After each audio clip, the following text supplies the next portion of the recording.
friends to the Beaver Dam.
Welcome, friends, to the Beaver Dam. Sorry, it's a little bit of a crazy day for me, but we're going to, be going. Oh, and we're going to give you guys some roster reviews. The review of the rosters, if you will. We are going to have a damn good time. Just gotta get the Discord message out there. I've been messaging people and kind of getting some clerical stuff done, but stream notice.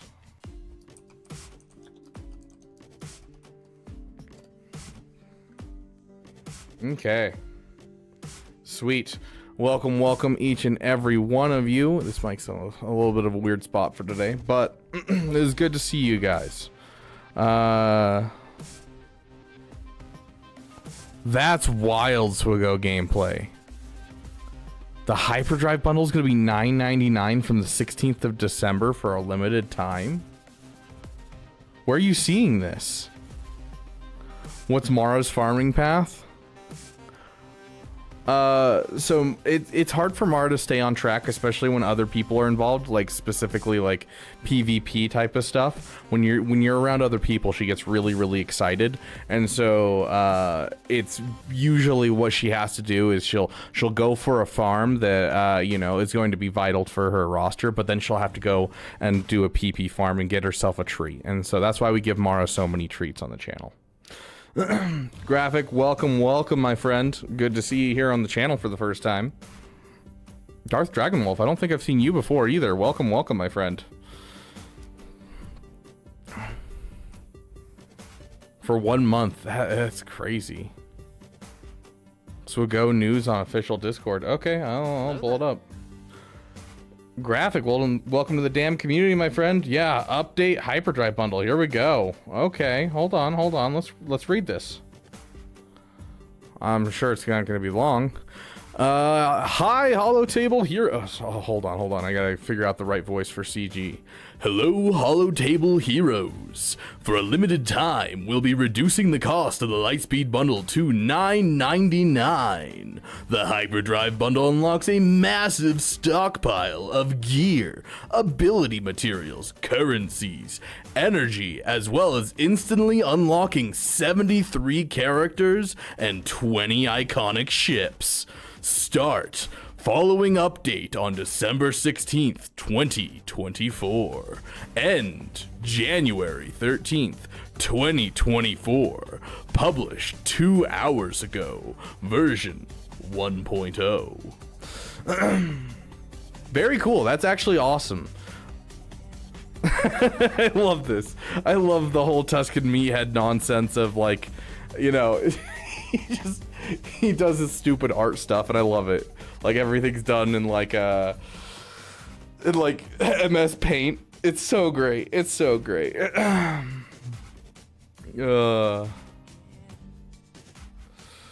I'll probably leave soon since tomorrow's gonna be like, are you talking about sports, that type of thing, Alex RG? Or is it just a rough day overall? Very nice, Darth Dragonwall. Valancy, welcome, welcome. Juno Bush, welcome, welcome. Can we get a whole bunch of General Kenobis in the chat for our new people coming into the chat? Appreciate you, Milton, for getting those in. 90% off from when I bought it. I think I bought it for $50 not too long ago. It was after I hit level 85 because I couldn't spend money. I was poor when I started playing this game. Couldn't spend money on the game at all when I started playing. So I was like free to play for the first year, but like when they did the gear change to swap to double drop gears, I bought the Lightspeed bundle just to get a whole bunch of boost to my signal data before it switched. Oh my. 20 iconic ships? Oh gosh. $999, not $999. Tank Ideals, I'm new around here. Sure. It feels like you're new around here. Gosh dang, dude, I haven't seen you in forever. I don't even see you doing live streams anymore. It hurts my feelings. I want to go hang out with the dank. Finally got my raid to a decent point, linked it on your Discord. Very nice. I mean, the Discord's a very large place, so I don't know where it is, but I'm gonna guess it's in I finished the farm.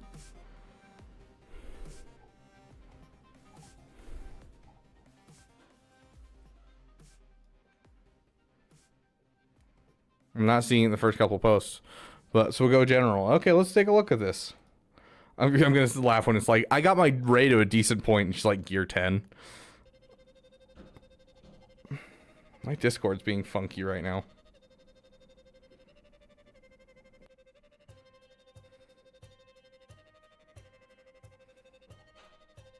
Yeah, like none of my stuff's loading on Discord for some reason. I don't know if Discord's just decided to have an aneurysm or what.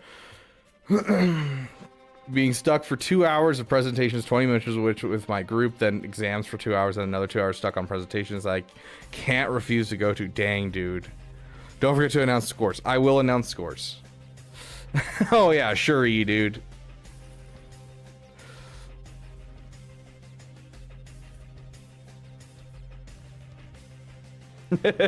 Yeah, Star Wars Dan.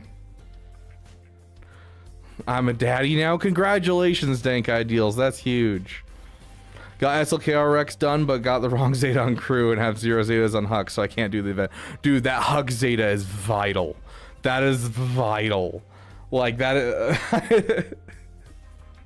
I wonder if I could show you guys this. I wonder if I can. Okay, I'm not gonna dox people. I'm not. You guys can go look if you want.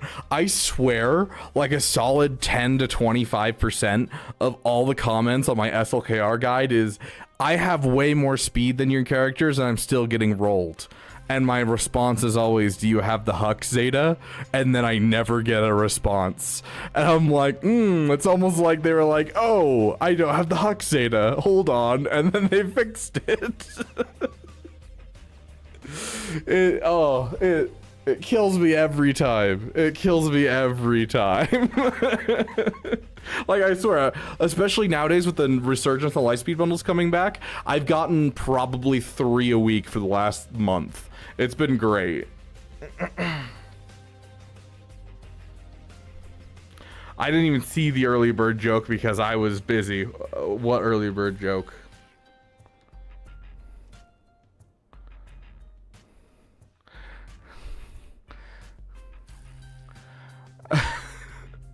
I think part of the reason that they didn't get it, it was a good joke, but you misspelled quack. Oh gosh. The Aura Sing Zeta? I don't even know what Aura Sing Zeta does. I've never thought I needed an Aura Sing Zeta.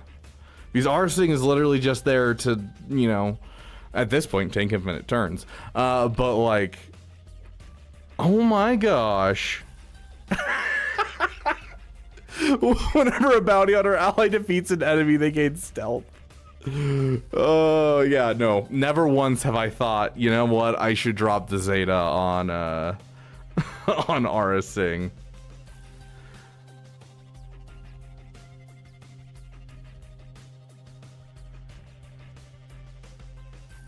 Doesn't even know about the Aura Singh Zeta. We've seen some bad Zetas in our time. Aura Singh is not like the top of the list for bad Zetas. I've seen someone with the Mando lead Zeta. I've seen someone with the Scav Ray Zeta. I've seen multiple people, one of which is in chat, with the Bodhi Rook Zeta. Like, there is a whole lot worse Zetas to get than the Aura Singh Zeta.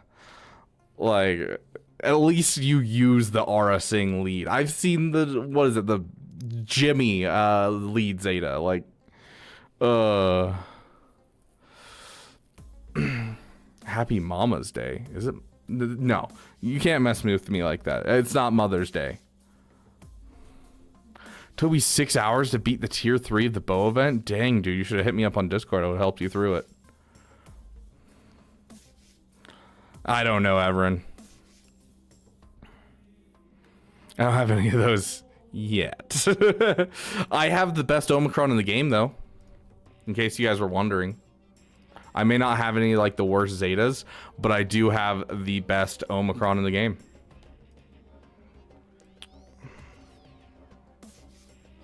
Gotta love that Gungan Phalanx Omicron. It helps so much, guys.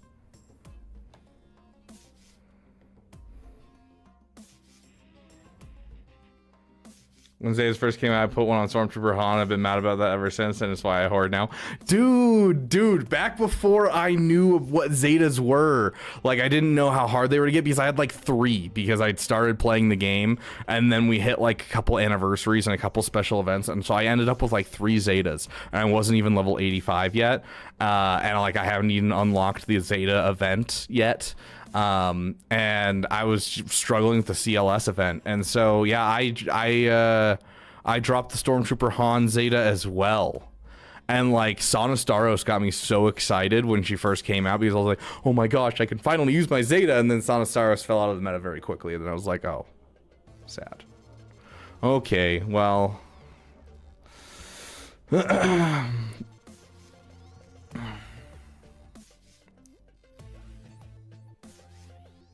You know. I have just one Omicron that you don't have. My first Zeta was on Kanan. Kanan's not a bad Zeta. I gotta be honest. Kanan's not a bad Zeta. Oh gosh, I have 500 energy right now from claiming my coaxium stuff. Let's get rid of that.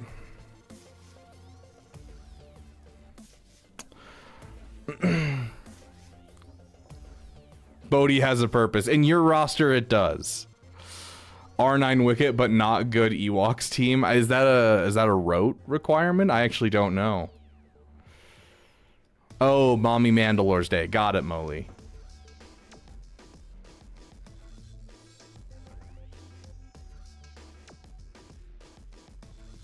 It's a red one that, wait.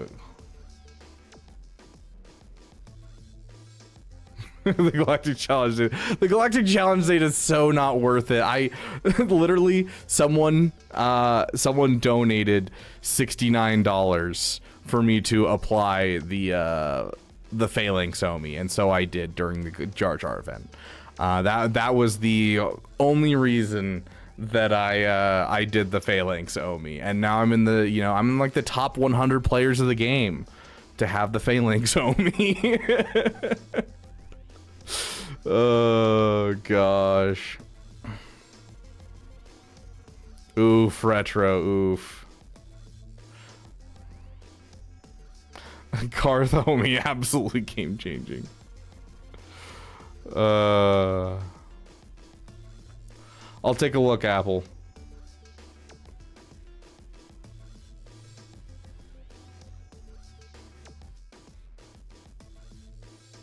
There are actually about 5,000 people have applied it. Oh yeah, now there are. But when I applied it, it was when the event had first come out. I got Jar Jar day 1. And so like, I think there was like 21 after the first day.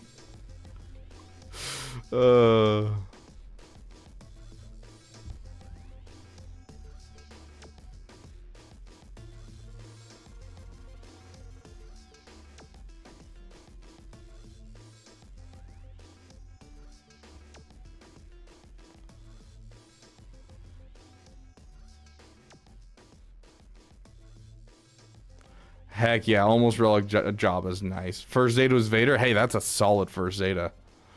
Yoda back in 2017. Bro, that was a while ago. Hondo. I'm not surprised, Hondo.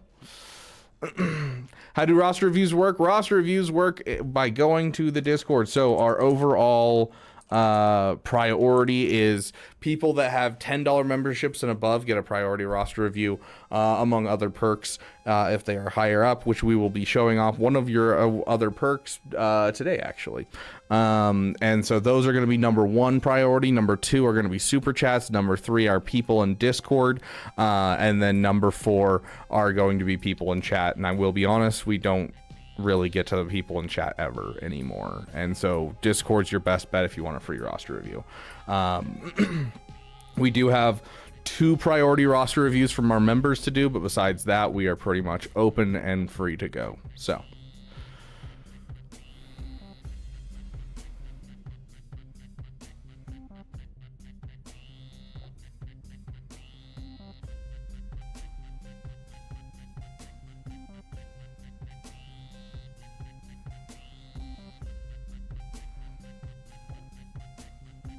I don't know, Death. I don't know.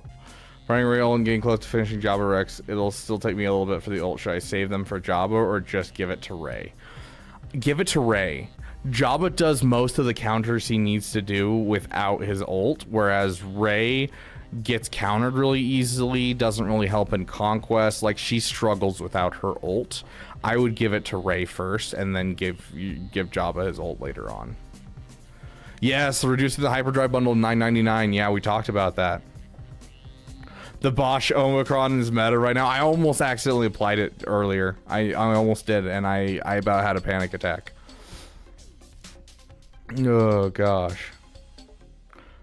Was the Jawa Omi any good? I don't know. Yeah, Mara's right here. Hi, Mara. Come on. Hey there, poopers. Hi, poopers. I have you. Okay, down. Just gift us some Zetas for Christmas. That's the only thing I need. I doubt it. I doubt it. More, down. Jati. Good girl. No, she is not a lab. She is a German short-haired pointer, but she is pure black, which is not like most German short-haired pointers. Most of them are white and brown or white and black speckled. But that's how her grandma was. That's how her dad was. So.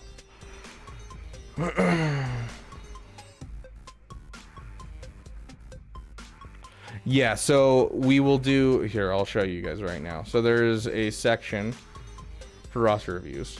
Let me find it. Okay, here we go. So how this works is essentially we have the roster review section of the Discord, and so I will type in @roster reviews live now, and so I'll ping the roster review title as well as saying live now. Anything after I press send on this message will be looked at if we have time. So everything that's being posted right now is not going to be looked at. It'll be anything after this message, and so then it'll just become first come first serve. If you get to a point where you're like, oh no, I don't have time to do your roster, and you still want a roster review, we do start with a new list every single day because we don't want to do roster reviews for people who are not here. We want to make sure we're focusing on the people who are here. And so you can go to channels and roles, scroll down to the bottom, and you can click right here, and it'll give you the roster review role, so you can know whenever I'm live for roster reviews. If you ever get sick of getting pinged for that, then you can just click it again, and boof, you're gone. No longer have that role. So that is how we do roster reviews. So give me just a sec to catch up on chat, and then we will jump right in. Jabba or JML's ult first? Jabba. JML does most of what he needs to do without his ult. I've been using JML without his ult for months, and I've had zero problems. I was going too fast to apply 50. Oh, Shorty Zeta. Didn't realize I started doing level 7. Oh gosh, that's so rough. Yeah, with the new characters having level 7 Zetas, I've gotten so like careful on like getting to level 6 and just immediately stopping and making sure there's not a Zeta. Yes, I did hit 10 million GP. I literally took a screenshot of 10 million flat, and then I just forgot to post it. But yeah, we did hit 10 million GP. I think it was... Oh, who was it? I think it was relicking General Syndulla is what pushed us over. No, it wasn't relicking General Syndulla. It was like finishing the relics on Han, so that way we have access to the Jabba event.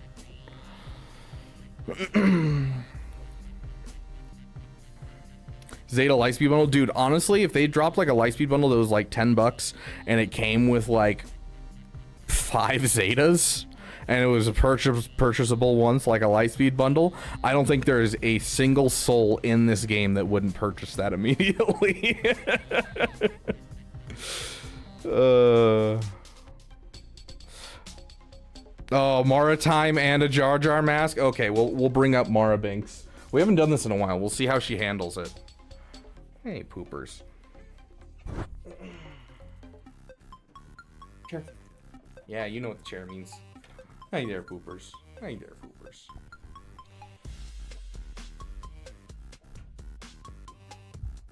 I haven't used the Jar Jar mask in a while in general. God.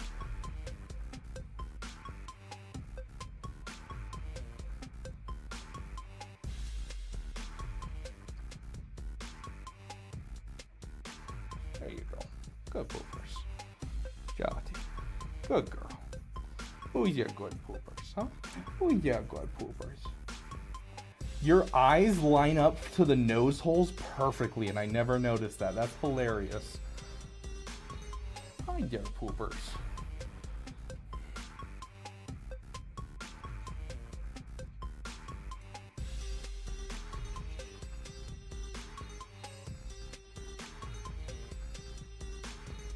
We would be honored if you would Good join girl. us. Yep. Good girl. Thank you for the Prime sub, Agent Milton. You are amazing, my friend. Good girl.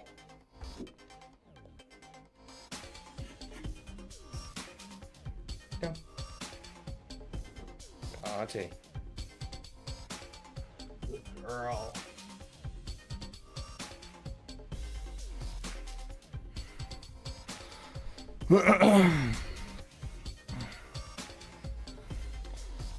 There's a reason I hoard my wood for Damathons.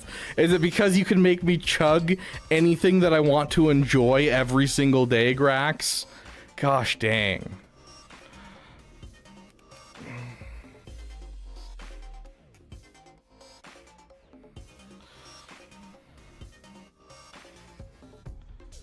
Is it the same way to sign up for a roster review today or different? It's always the same way, Limitless.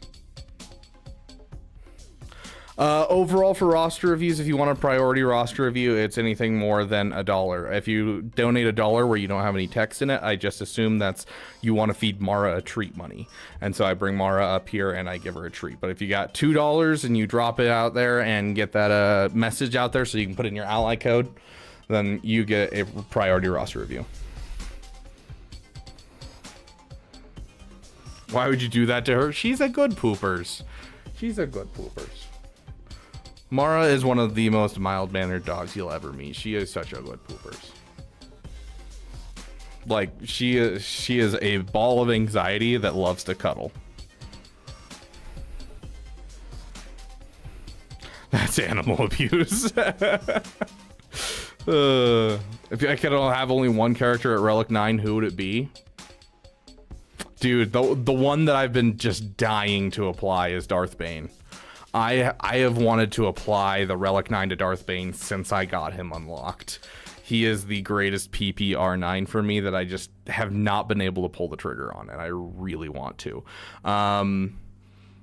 Probably number 2 would probably be Bo-Katan. I feel like Mommy Mandalore deserves one. Coming up to 279 Canadian. Thank you, Voltage. Okay.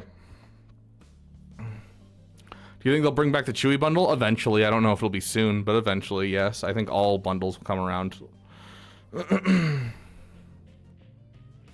No, only $10 memberships and above get the priority roster review, Captain Rex. You were gifted the $3 membership, so you get access to all of our fun little perks, but not the priority live roster review.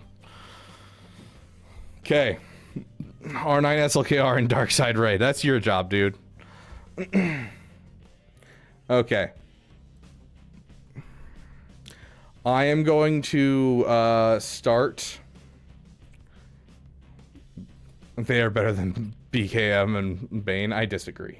We're going to start roster reviews, and I'm going to put in the message, and you guys can flood the chat with them. And I'm going to go grab a glass of water and have Mara watch you guys on stream and make sure you don't say anything mean while I run and grab a glass of water, because my mouth's already getting dry, and I know it's going to continue to be dry because this is a full roster review stream, which means I get to monologue by myself for 3 hours, you know? Teddy, I don't think it's going to be anytime soon that they're going to bring the Chewbacca bundle back. I mean, we look at even just the Jedi bundle, when they dropped it versus when they brought it back. Gev, stop licking there. You know you've got a zit there. It's not good. Don't lick that. Like the Jedi bundle, they dropped it, and I assumed they'd drop it again, like right after the raid came by, and they're like, nope, we're not dropping it again for another like 3 months, 4 months. I was like, I mean, you guys could have made so much money after the first raid weekend where everyone couldn't get raid rewards. Like, I don't know why you waited an extra like 2 months. So yeah, I would just farm the Fennec and Arsing personally.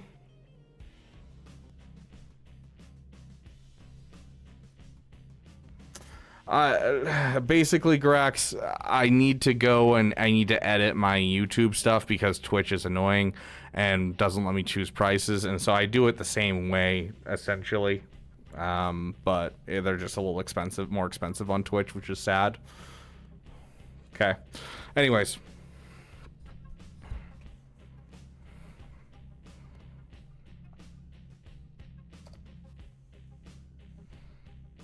okay, it's live. Okay, I'm gonna warn you, because there's a lot of people posting at the same time.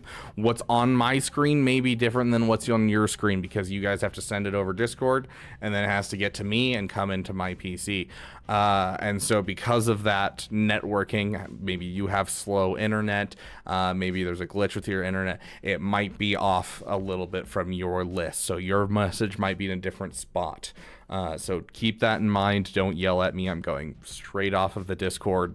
I don't play favorites. You can ask anyone that's been here. We'll have people who've been long time watchers of the channel, and they're like, ooh, can I get a priority roster review? Because, you know, I've been watching for a long time. It's like, nope, we go through the list.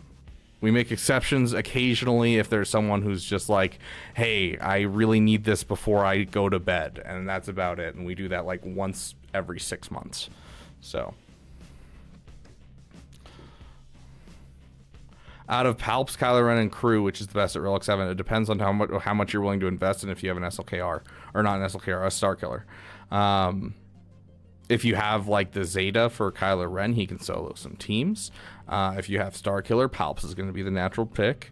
Otherwise, Crew's probably going to be your best option.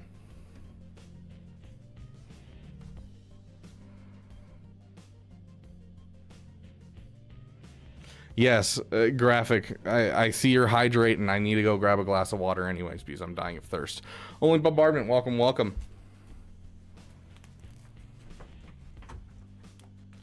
Yes, Star Wars Dan, you will be first. You are a priority, and then Apple E will be first after that, and then Voltage, and then we will jump right into our free stuff. Okay, Mar. Watch over them. Make sure they don't say anything mean to you. Stay.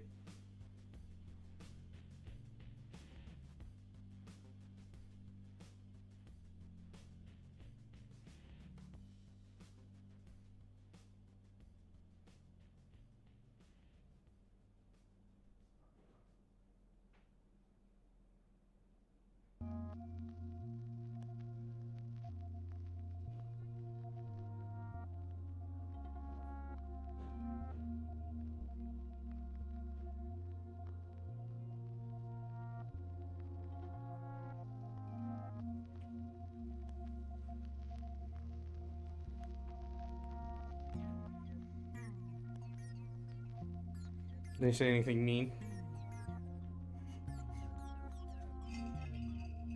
Hip. Hip.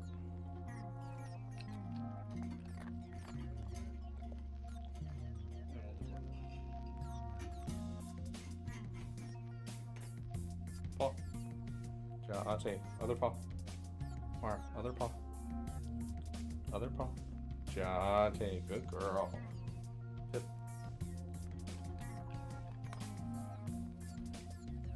Poopers. Okay, no. Jate. Okay.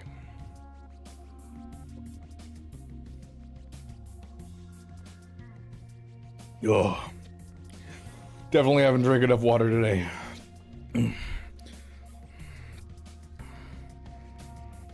Okay.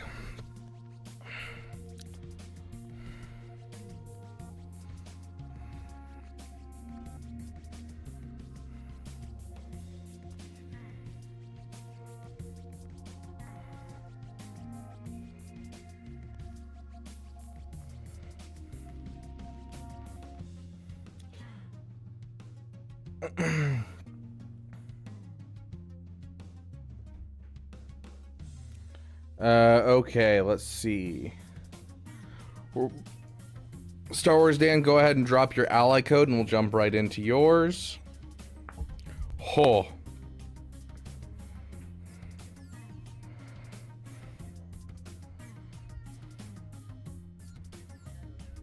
How can we get a roster review? Discord, my friend. You, Death, you are the first one on Discord on my screen. Mara. I know. I love you. Then you go lay down.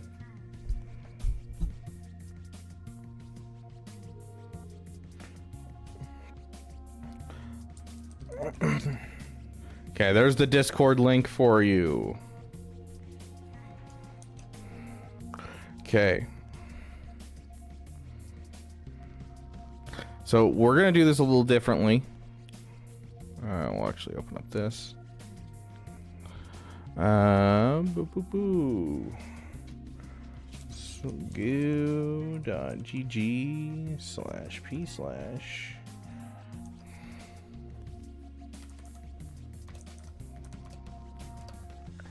Okay, so Star Wars Dan. Bro, you forgot to sign up for GAC one of these weeks? Dang, bro. Or is that this weekend? This remains to be seen. That's this weekend. It remains to be seen. Okay, let's take a look at your defenses. We're going to want... So you won versus that one. So let's see if we can find one where you lost pretty harsh. Okay, so you have SLKR on your defense. You're doing a split of SLKR. Got BAM. Got JTR. What is this? Okay. Okay, sounds good. Let's start working on your defense then. So, here's my question, Star Wars Dan. I guess this is open for the forum. Who here knows how many teams that you need in Chromium? Because basically our $20 members can request help with their Grand Arena defenses, and that's what I'm doing right now. Is I'm going to go through his Grand Arena defenses. He's provided me with a list of all of his teams, and so I'm going to give him a strategy for his Grand Arena defenses. In Chromium, if I recall, you need 2 fleets, right? Chromium's where you start needing 2 fleets. And then, does anyone know how many teams that you need?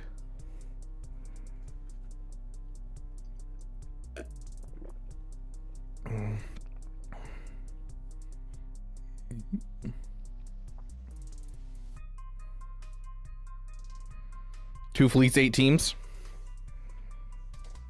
Or 7 teams?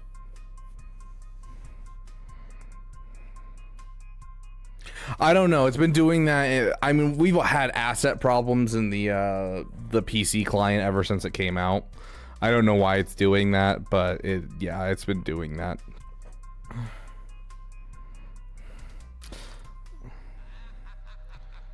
Okay, 2 fleets, 7 teams. Got it. Okay. No, it's carbonite, bronzium, chromium. Is it happening on mobile too? That's interesting. Okay. Got it. Okay, so overall, if it's 3 on the top and then 2 on bottom, then your top side is going to be your more powerful. Let me take a look at your fleets. You have Executor, Negotiator, First Order, and Decent Resistance. Are you having problems on offense and fleets? Like, do you need your Executor on offense, or can you afford your Executor on defense? I feel like most people at this point have to take their Executor on offense just to full clear. So kind of give me an idea for that. But as you're typing in that and kind of talking about your fleets, I'll kind of go through of your teams, which should go to offense, which should go to defense. So obviously you have a Ray, no Ben. That's fine. You want to juice out your Ray as much as possible. So what you're going to want to do is, because your top zones are going to be worth more in Chromium than your bottom zones, you're going to be focusing your bigger defenses up here. So what you're going to want to do is you're going to want to put your Ray up here. Your SLKR is going to be your offensive GL, and you don't want to split them up if you do defensive like you did. An SLKR without crew and Hux, you're immediately struggling when it comes to defense. But in general, he's a worse defensive GL. He's a better offensive GL, and Ray's the opposite. Oh gosh, you bought the bundle. Got it. Additionally, I think that you should throw Dash with Hondo on defense as well, and give him just a solid one. I don't know how many of the packs that you purchased, but you can split them up how you want. You should have like a Vandor Chewbacca. It's not going to do much with the Zeta if you bought that one, but like Hondo, and if you bought the Scoundrel pack, basically that Scoundrel pack with Hondo is what you're looking at, and then you can make a BAM team for defense as well. You bought all of them. Okay.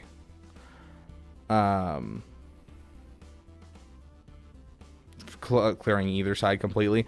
That's the problem, is like at this point we're seeing a very offense heavy fleet meta, because if you go defense heavy, then you're just never going to get through their fleets, and if they have a Leviathan, you're immediately screwed, because they'll just bring their Leviathan on offense, they'll clear out your punishing one easily, and it's just not going to do anything.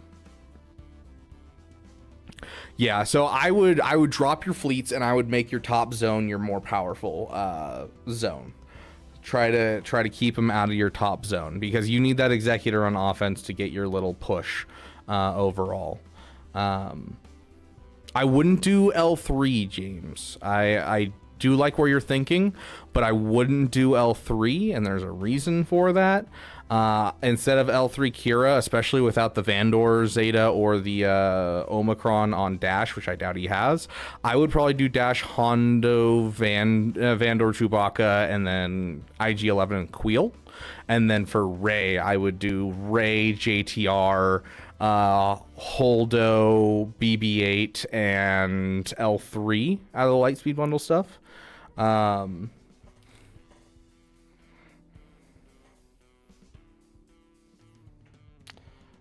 CLS team. Okay, so I'm just going to go through your stuff real quick. So Executor should be your offense. You're going to juice out your top wall. You're going to use Ray on defense. SLKR is going to be on offense. Tuskens and Jawas. If you want to bring Jawas on offense, you certainly can, to maybe do you can take out Geos with them, but like honestly, I feel like Tuskens and Jawas are kind of auto defense right now, just as extra relic teams. The fact that you don't have mods on them hurts, so I don't know if you can really use them this week. I would focus down on getting any amount of mods on them during this week. I'm going to be doing the same myself. I just finished doing my Hut Cartel, and next up on my list is my Tuskens and Jawas. So any mods are better than no mods.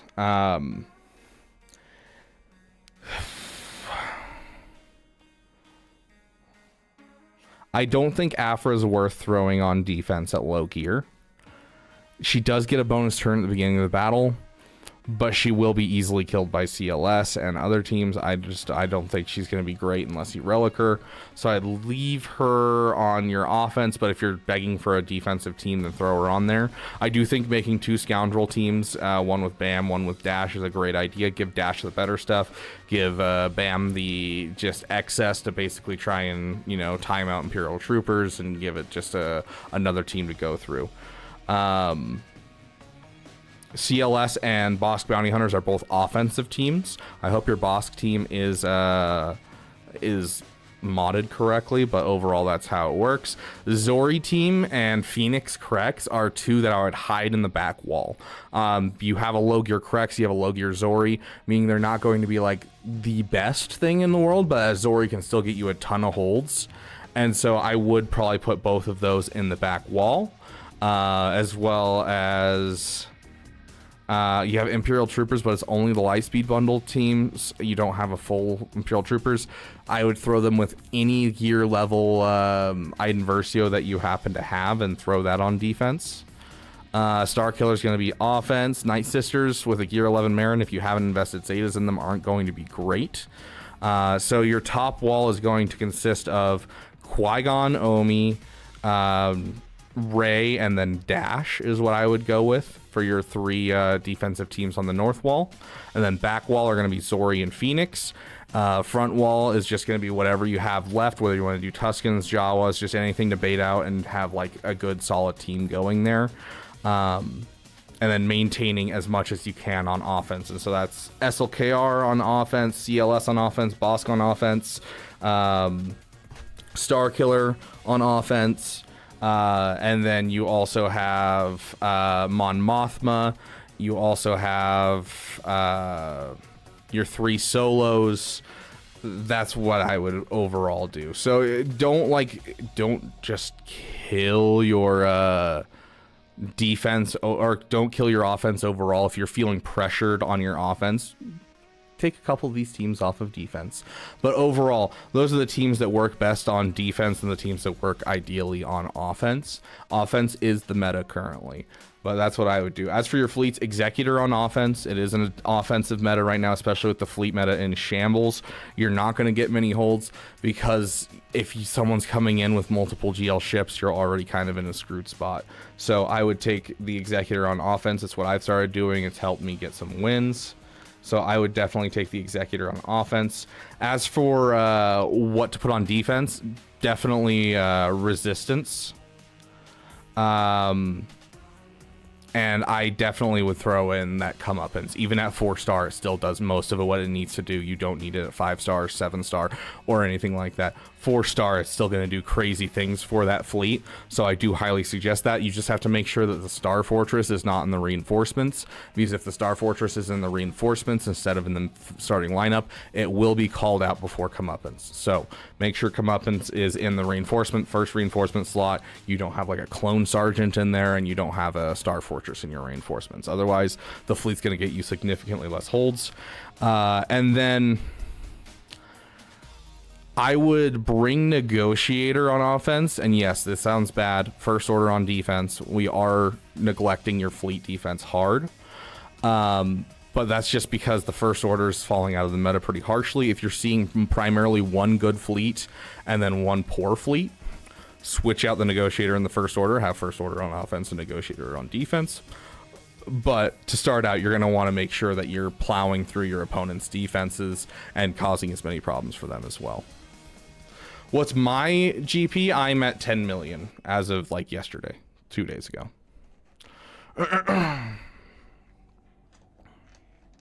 But yeah, Hondo with Dash is something helpful to basically stop Imperial Troopers from being able to take it out, and to give you some good stuff. Obviously, I'm not going to specifically suggest you do like, Vandor, Chewbacca, Zeta, because, you're getting GLs, you're getting a lot of stuff right now that you can't really afford to spend Zetas and Omicrons in other places, but I'd eventually like to see you get some of that stuff. But yeah. split up your teams that way, split up your defenses that way, and keep in mind it's always more important to have offense than defense. If you feel yourself struggling like you need a couple more teams, siphon them off defense. I always try to take the number of teams that I'm supposed to take with like at least 3 extra teams. As you start getting to Kyber, you should probably up that amount to some degree, unless you have a really well fleshed out roster of really good teams for offense. But like I always try to do however many teams you need plus 3, so you have 3 drop battles essentially that you can clean up if you need to. So Goth Ray is going to replace on the SLKR squad. Honestly, I think it might do Faust. I think the double tank is going to die.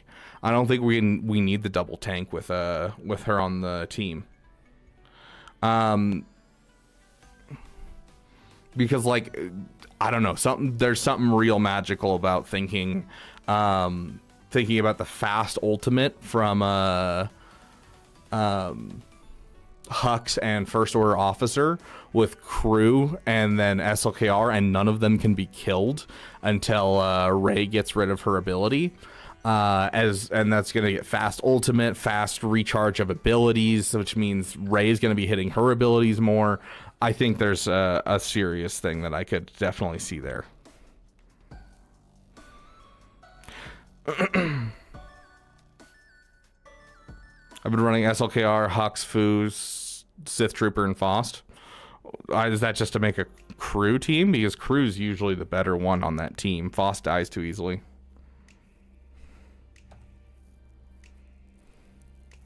Why can't you go heavy on fleets and heavy south wall and weaker on north?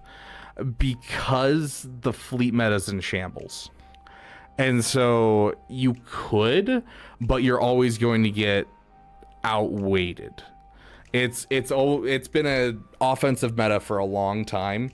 Having a defensive GL is always a good idea and can get you some wins, but with where the fleet meta is right now, if your opponent has 2 meta fleets, you're instantly screwed, because so many of the meta fleets are now uncounterable. Like, I have built my entire account around off meta counters. I have 4 GLs right now, and yet I have a counter for every single GL. I have only 1 meta fleet, but I have every single off meta counter to all the other fleets, but now none of them work because of the changes to Leviathan and because of the changes to with the punishing one. And so like you can't win. Your defense is always going to get slapped around, and so you're always trying to pinch banners. You are always going to be outclassed, and so it's always a banner pinching war. If you can pinch banners better, you win, and that requires that you full clear and that you get better banners overall. And so if you're focusing down your defense, you're more often going to lose. And if you're building for your defense, I've had a video about this. If you build a defense where you are like using the top tier teams that you build to put on your defense, unless you have like the newest thing, you decide to randomly go for Ahsoka, even though it was going to set your account back by 6 months. You went for Ahsoka, then yes, obviously put Ahsoka on defense, and you're going to get a lot of holds and get a lot of good stuff, but then the thing will fall out of the meta. People that went for Gungans are going to get a lot of holds until recently, where now all of a sudden there's Luthen that can beat Gungans. There's there's Great Mothers that can beat Gungans, and any account that's whaling is going to whale for those counters and get those characters. And so you're always going to be outmatched by the fact that there will be counters that they can just purchase for your defenses. So it's always more important to focus on those banner wins than it is to do a strong defense. And when it comes to banner wins, the reason that you're doing just the north is just because if you put everything on north, that makes it so that way you get the most likeliness of them getting held up right here, and then they can't get to your back wall. And if you just clear 2 zones, you win. Because if they can't clear these 2 zones and you can clear these 2 zones, you win every time in Chromium. I believe that's in Kyber as well. I'd have to go do the math again. I haven't done the math for Kyber in a long time because I just full clear every time. And then on top of that, you throw your back wall just full of mean dream teams. You throw teams that are going to be like defusing a bomb, like Finzori and the Qui-Gon Omicron, where it's like, this is a team that looks like on paper it wouldn't be too bad. I know that there's counters for it, but you slip up one little thing in the counter and then all of a sudden you're dead. And that's what you're looking for this back wall, is to try and make teams that you don't have to put too much investment into, but then the enemy will drop battles on it regardless. So...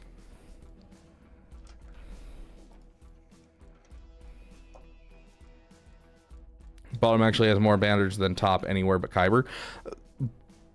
I don't know about that, because, you know, we just talked about, let's see, 219, 240. I don't know. I can't see Chromium, obviously, but if we're talking about there's only 2 teams and 2 teams, then that's going to be worth significantly less in both Conquer banners as well as in offensive win banners. And so I believe in Chromium, which is what we're referring to, you will right here have the you will have the advantage. But you might have to do the math to see which one's more important. If so, then do basically the same strat, except put the defense on the bottom wall.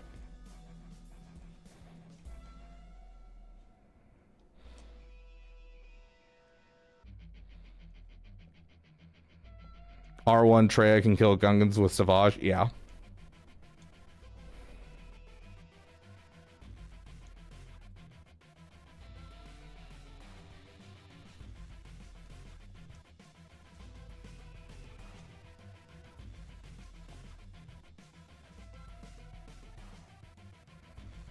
Good luck, Death.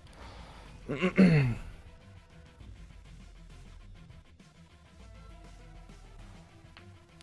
teams, average 65. That's 100.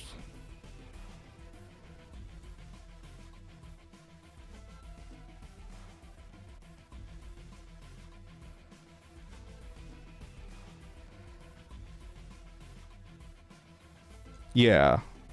That's what I'm trying to do the math for. I mean, if someone that's in Chromium right now wants to send me just the screenshot of this and like just send me a screenshot of each of these, I can do the math right now.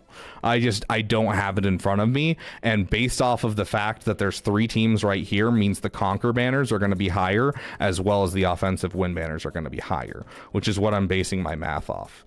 And so if someone wants to send me the math, they can, but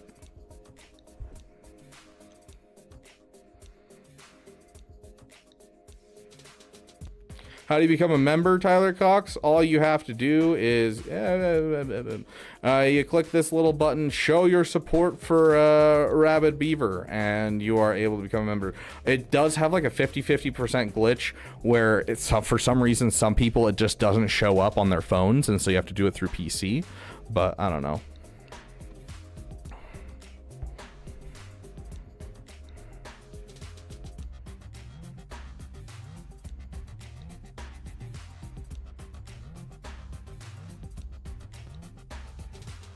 Who focuses heavy on conquest and datacrons? I mean, if you're getting the best datacrons, sure. But most people are not pushing hard datacrons or, you know, are able to. Most people are, you know, at the point of your Bronzium and Chromium, you're barely just trying to get the character and get shards and get to some degree through hard mode conquest. Otherwise, I'd be sitting here and be like, oh yeah, you know, really annoying team right now is anything with the Dengarkron. I don't care what's on this team, just do some bounty hunters with the Dengarkron. It's so frustrating to get through for people. It's annoying. Go for the Dengarkron, you know? Oh yeah, go for the granite. The Krons change. Krons change, and most people can't push for them unless they're in, you know, Erodium to Kyber. They'll get like maybe 1, maybe 2 Datacrons. Oh.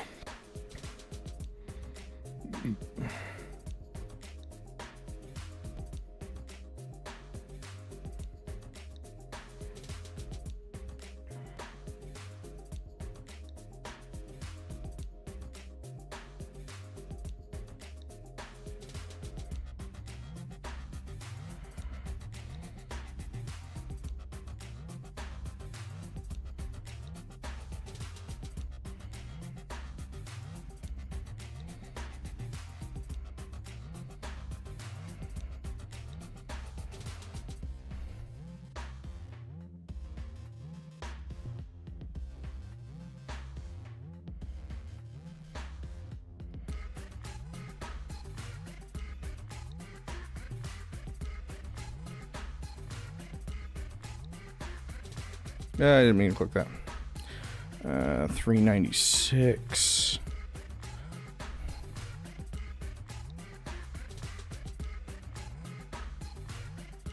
I'm not even gonna assume you're ever gonna get that. I'm just gonna say we'll even say 69 because I don't think that people are gonna get anywhere near that. So we'll do 69 times 3.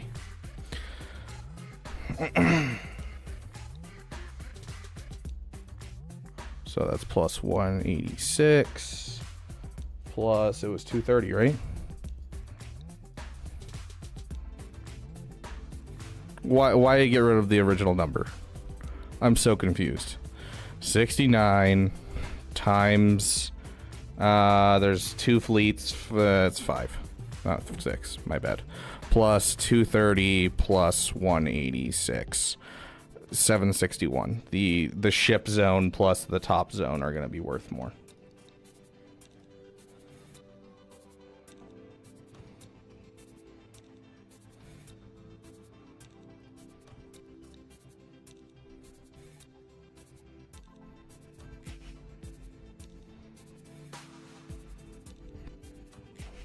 Yeah. So protect your fleets, because if they don't get you through your fleet zones, then you end up with, more. So heavy defense to make sure they can't get through this at all. And then meme dream teams in the back down here to cause problems. So yeah, to protect your fleets as much as possible in Chromium. That's what I'm saying.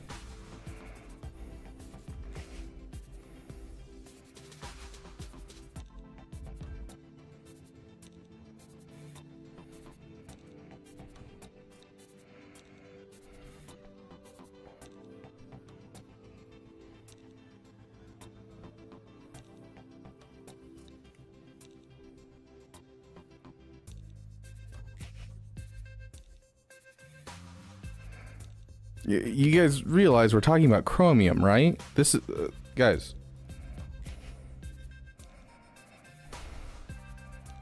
Hold on.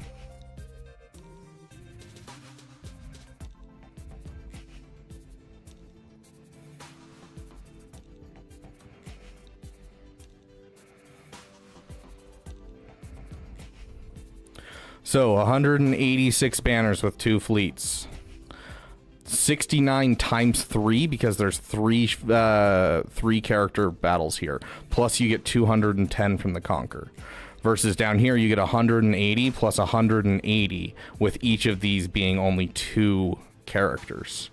And so overall your total number for just fleets alone is obviously more than this, because not only is it 6 banners more, you can also have a higher banner threshold here. And then, you have 3 different teams here plus a higher Conquer. My math's okay, guys, I promise. The top zones are worth more than the bottom zones in Chromium. I'm not crazy, I promise. And 3v3 it might flip in Chromium. I know a couple of the different tiers flip in Chromium.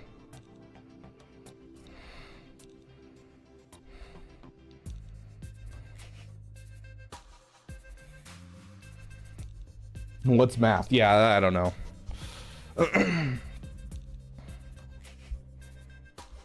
Thank you, Lord Megatron. What fleets should you place? For his, I just said do the garbage fleet of First Order.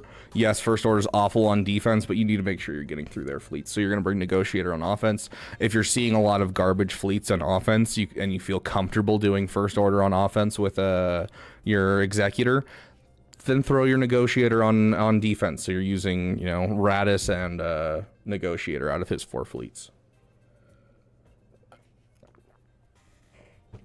Oh, I'm always crazy. I mean, that's fair. Okay. I'm not stalling. We're helping out one of our members who paid for Grand Arena help, dude. Is JTR good for Starkiller as a light side UFU? I saw this question earlier, Shackdag, but I don't know why, but I missed the JTR, and I just read, is it good for Starkiller as a light side UFU? And I was like, is who good? JTR. She's not bad. She's not good either, but she's not bad. Like she gives healing immunity, which is nice, and it's a locked healing immunity, and so that can be helpful. But like the light side online force user slot and the Jedi slot are really just like, they're gimmies. You can use anything there and it usually does the same thing. That being said, there's some personal preference.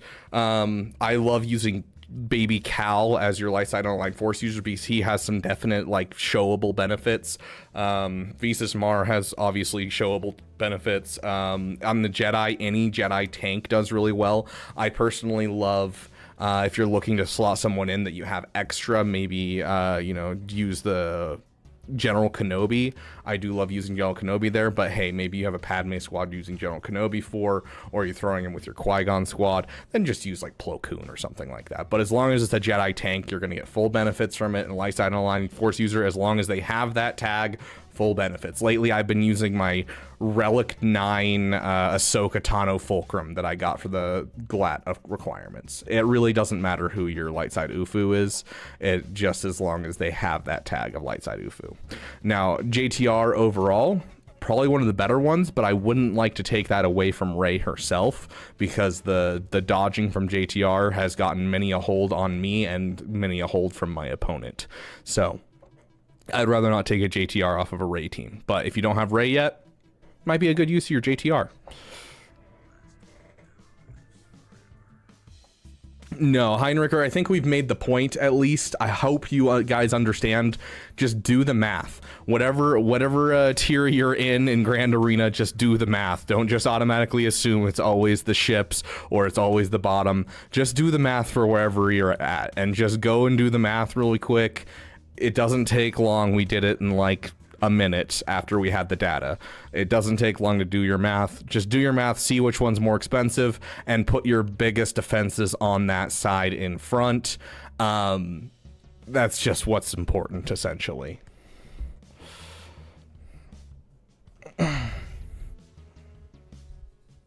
I do love Starkiller Shackdag. Hey, Devin, welcome. So it can be any Jedi, but we'll show you why we're saying Jedi tank. UFOs. Starkiller. Okay. At the start of the battle, Jedi tank allies taunt for 1 turn. And so you get an auto taunt. Whenever Starkiller uses a special ability, light side healer allies have their cooldowns reduced by 4, and Jedi tank allies gain damage immunity and taunt for 1 turn. And so if you have a Jedi tank, you're not only getting a pre-taunting tank, but every time that Starkiller uses a special ability, your tank will taunt and gain damage immunity. And so that's why we use Jedi tank specifically. That's it. That's the only reason that we're really using the Jedi tank.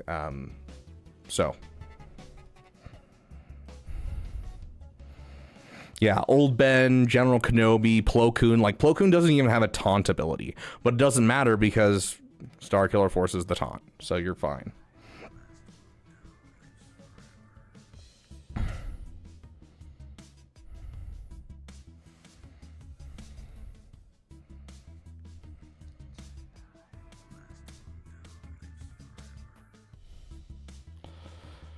Do you do roster reviews only when you stream? I mean, typically. I do private roster reviews for people that are the $10 membership. Can we get an I Smell Profit in here? Do you mean like the Hondo song? Serrano in the Discord, my friend. Gosh dang. Just redeeming hydrate after hydrate graphic. You're gonna make me have to go to the bathroom constantly during the stream.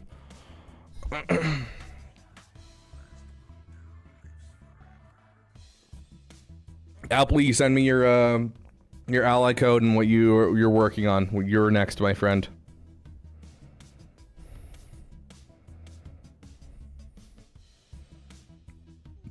Hondo song? Yeah, sure. I'll play the Hondo song for you guys. Of course, it's going to be quieter because we're, doing roster reviews.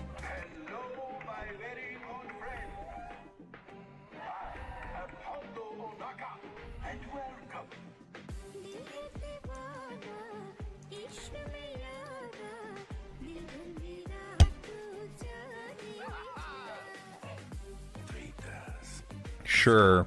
If you're doing a $10 membership and you want to do a private roster review because you're not comfortable on stream doing a live roster review, and you want to play Careless Whisper the entire time, I'm fine with that. Heck yeah, Devin. Glad you were able to get him.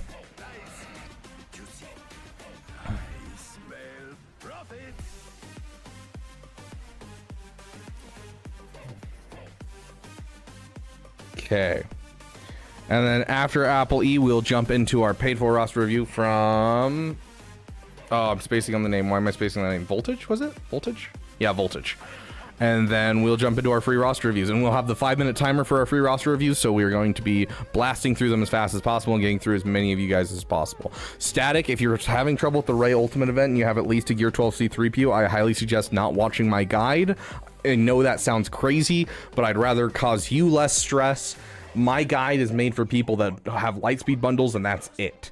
So if you don't have that, you're sitting there with a Gear 12 C3PO, you have some C3PO worked out, you got a Relic C3PO, go look up the All In on Finn video. It's going to help a ton.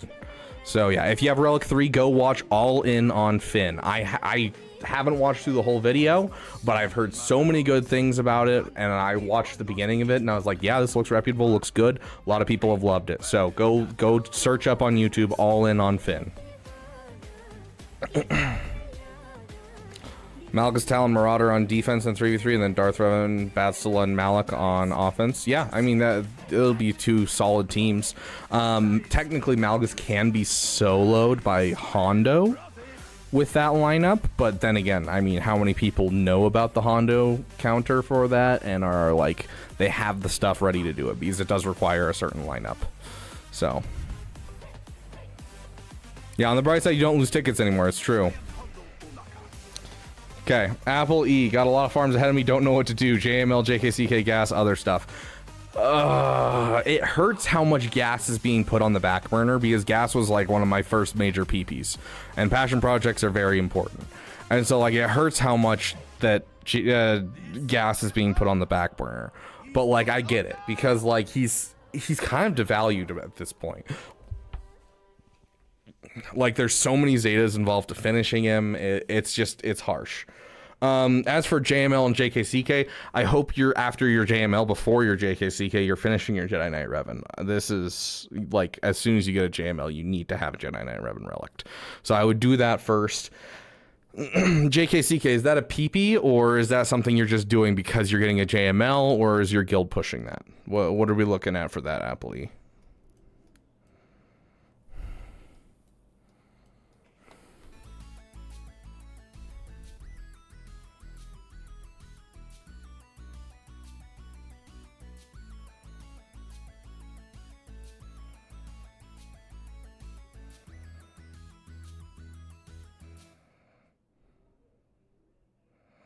One of the only videos I suggest for people over your videos.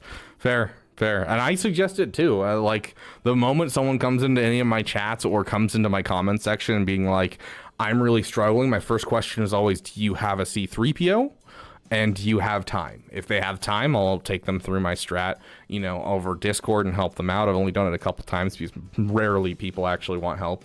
They just want a bellyache. But then if they have a C3PO, I'll be like, yeah, no, go watch this video. All In on Finn is going to be much better if you have a C3PO. So he'll be a hero unit for the Jedi Temple raid. Yeah, so you can get him up when the Jedi Temple raid comes out. Guild is pushing Zepho. Okay. Yeah, gas has to be treated like a GL, essentially. In the same amount of time that it took me to get from SLKR to gas free to play, in that same amount of time, Arnold finished Sith Eternal. Like, it's definitely it's a GL farm. And like, even now, even with the Lightspeed bundle, it's still a pain because there's so many Zetas involved to get it going. Yeah, the gas event is a nightmare. Like, I've been wanting to do a gas event guide for so long, but I hate testing on that event. That event is just so bad. I hate it. Plus, I have like way too high relics now that it won't feel like it's helpful to anyone. Maybe one of these days I'll like send a gas bundle to someone and be like, hey, I need to use your account to test this.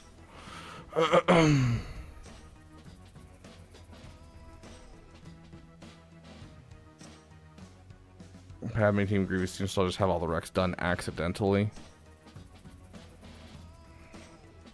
Yeah, Devin, exactly. Okay. I mean, honestly, with the fact that, you know, JML's obviously the natural next step. It's always SLKR, Ray, and then Executor, and then JML, and then Jabba. You're already on the right path. JML, JKCK, I would say do Darth Revan before JKCK, but then yes, finish JKCK, and then if gas is a little peepee, gas is a little peepee. It's going to be rough on your Zetas, but it's not necessarily going to be a bad thing to finish, especially because you intend on getting a GG team and a Padme team done. I do want you to just keep an eye on Jabba and make that a side farm, because like you have the gas stuff. It's not like you need to farm shards or anything. You have everything you need for gas. It's just farming like relic levels and that type of thing. And so you can, while you're working on that, farm out the last stuff you need for Jabba and push into Jabba, because I do want Jabba to be like something that's coming up soon. Armiser, welcome, my friend. Can we get some General Kenobis in the chat from our wonderful members? Dude, to this day, my favorite event in the game is the Malak event. Malak event is my favorite event in the game. I love the Malak event.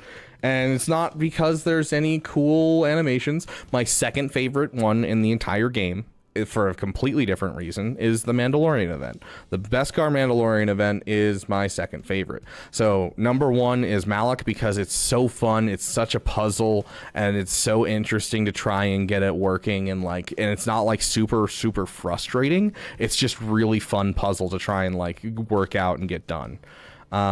Like I loved the Malak event so much. It's just like, yeah, no, you're trying to stack these 40 stacks as fast as you can, and then you kill Malak. If you start hurting this guy and then let Malak suck on that guy, yes, that sounded really wrong, but he does his little sucky suck on the Jedi, and then all of a sudden you can't critically hit him, and so you can go all in on him and you can't get fear. Like there's so many cool mechanics that are just absolutely gorgeous in the Malak event that like I don't think they were even intending, and it worked out just amazingly. And like the Malak event to this day is my favorite event.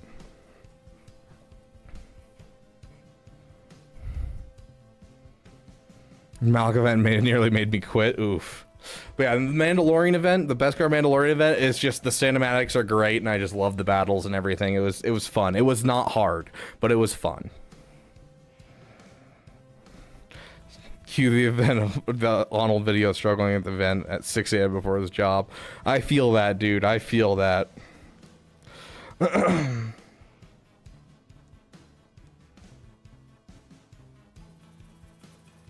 Yeah, gas. The problem with the gas event is there's not like I can't sit there and be like, guys, here's the easy way to do it. It's you either relic the characters and you still get a couple Zetas, or you get a couple Zetas and have the most top tier RNG and best mods I've ever seen.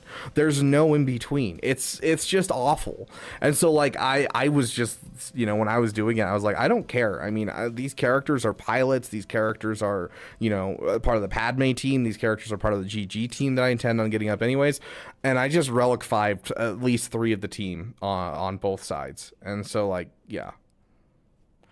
I did it with, I think, a Relic 5 Ahsoka, a Relic 5 GK, and that's it on the first tier. I had a Gear 12, Gear 11 C3PO, Gear 12 Padme, Gear 12 GK, the Ceresu Zeta, and the unique Zeta on Padme, which is not the greatest Zeta overall, but, helps. And then in the second tier, I had to get the B1 Zeta, and I think I had the B2 Zeta, and then I had B1 to Relic 5, and I think Magna Guard was at Relic 5. Bro, I'm sure we have more than one member. Did we really just get Voltage to get General Kenobis in the chat and no one else? That hurt my soul. Come on, we have ADP, we got Death, we got all kinds of people. Spam those General Kenobi emojis right now. Show me that you guys are here.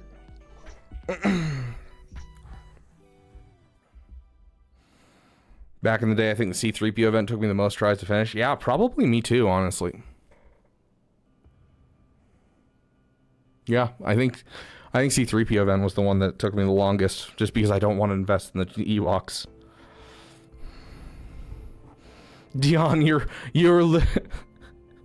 Dion, you're literally a member. You can spam the emoji too, my friend.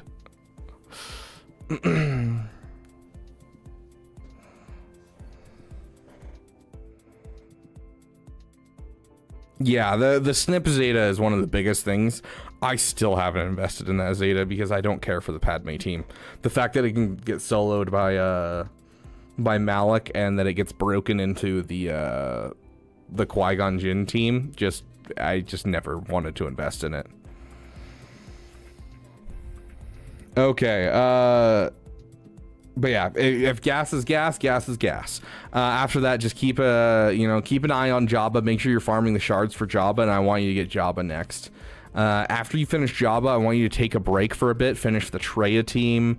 Finish the the Night Sisters, and kind of finish some of these teams that you have in here. Get your Zori Bliss up to Relic. And then, after that, then I'd start pushing into, Profundity and then Leia. And then from there into, maybe a Leviathan JMK kind of area. Praying for it to come back someday. Just put Mace in there. Malik can't solo it anymore. And then I have to Relic a Mace and put Zetas into a Mace that I'm not going to use forever. If gas is gas, gas is gas. Exactly. Any other questions before we move on, Appley? Because you didn't give me much besides you're kind of looking at what your farms ahead, and it looks like you have a good idea what to farm ahead. It's just make sure you have Jabba in your back of your mind, and make sure you finish Jedi Knight Revan as soon as you finish Jedi Master Luke. First Order Officer faster than Hux. Starkiller up here. I like seeing the fast Starkillers.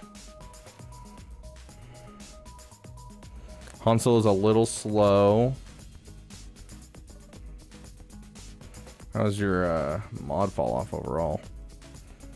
Not awful, but not amazing either. I mean, it's not bad. Everything that you have in here looks like you have at least, the 60 to 90 speed you're looking for base level for any character you use.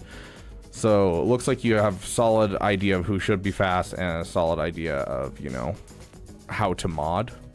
It's just a matter of continuing forward. So with where you're at, your mods are looking pretty beautiful. Your SLKR is over that 570 where we want it. You raise over the 500 speed, over the 10,000 damage by a significant margin. I'd actually almost say drop one of these offense primaries and get yourself another health primary instead.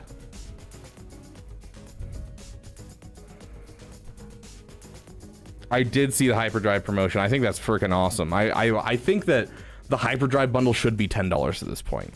With how valuable Lightspeed bundles are and how long it takes to get to level 85, because it takes a month to get to level 85 now, guys.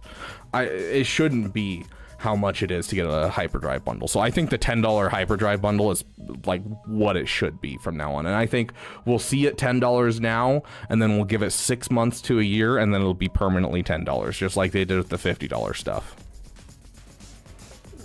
I wish, Death. I wish.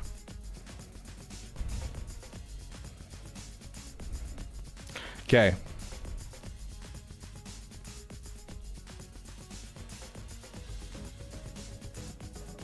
I'm surprised they haven't capitalized on the I'm surprised they haven't capitalized on the fact that we're all completely out of Zetas, and I feel like they should.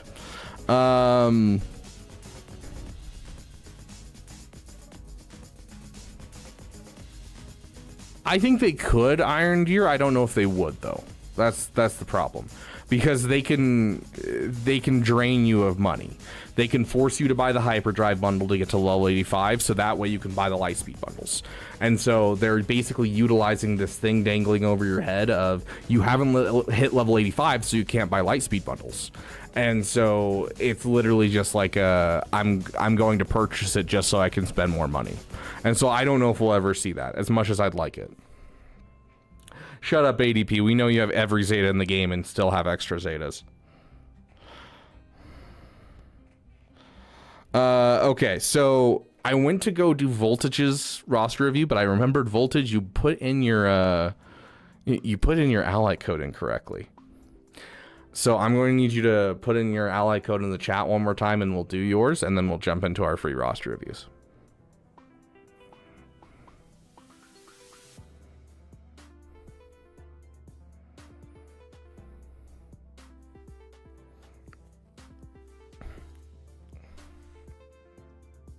Okay, there's the ally code. And so your major question was just, should you go for JML or should you go for Ray first? That was the one.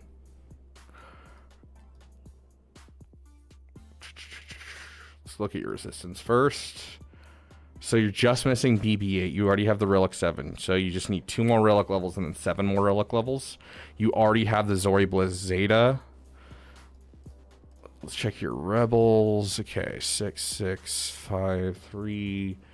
Okay, looks like we have probably a Jedi Knight Luke in the account. Mon Mothma's at gear 12.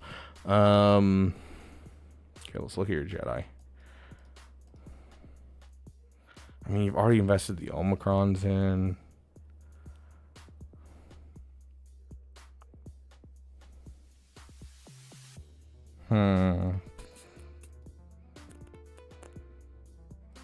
What does your R2 look like? Is your R2 relict? Where's your R2? There's your R2. Your R2's relict. Okay, so how is your Zetas? Follow the pinned message. Yeah, go to the roster review section, Josh Carrison, and look at the pinned message. Heck yeah, Death Deep. Congratulations. Welcome, Boris. Good to see you.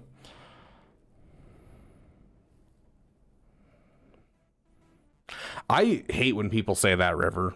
Ray isn't good until you have Ben. Like, Ben literally drops the counters for her by like 10%. It's not like it improves the team that much. It improves it in some cases. In other cases, it's just like, eh. Like, Ray is still a great defensive team even before that. So I don't think that that's necessarily a good argument for that.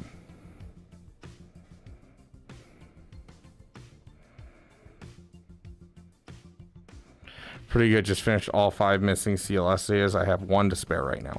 Okay, so if you only have 1 to spare right now, that means you're probably going to struggle going into the Ray event, because to get into the Ray event and to do the ultimate tier, you are going to need Zetas.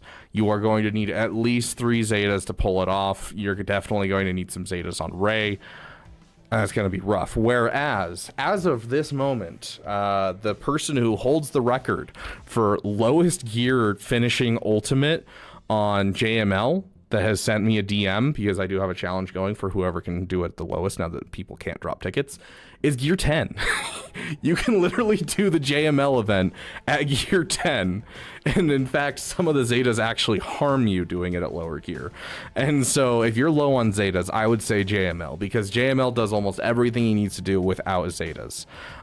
So you have the Zori Zeta, so you can get Ray really easily and get her unlocked, but getting the ultimate's going to be harder.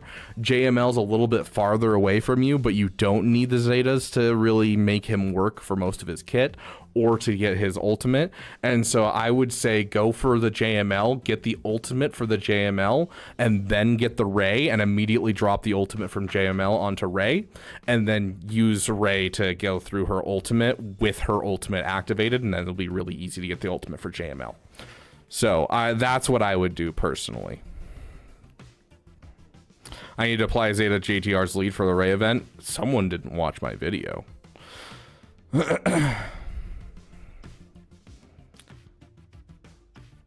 Is much of a queue for free roster reviews? I mean, yeah, we got quite the list. We're gonna go through as many as we can today. Are you set up if your members have Discord, can do a review and talk?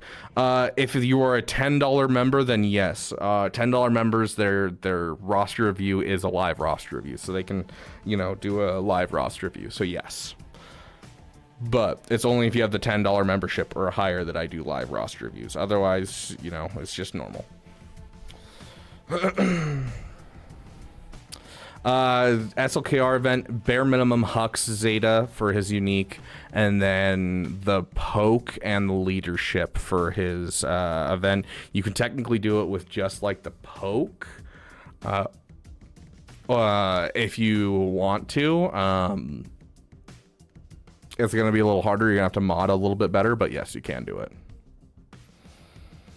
What about Jabba? I actually don't know offhand, Mr. Bean. I'm going to have to go look it up. Jabba is not one of those ones that I've really looked at the modding too closely. But any GL, you're going to want like at least over 120 to 130 additional speed.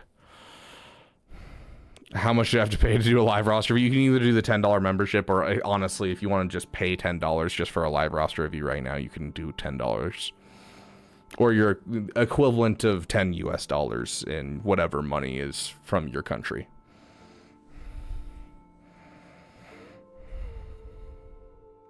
Yes, exactly, rule of two. Not technically Death Destroyer. Yes, that is what my video says, but that was because that was from a dated time when we dropped battles and we lost tickets.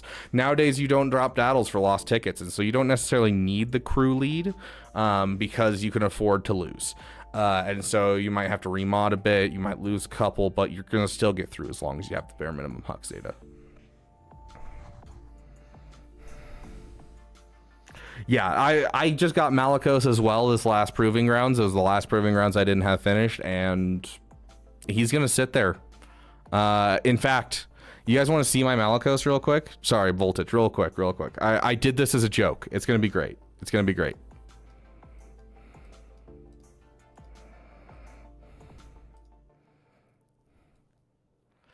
I have him at the perfect level.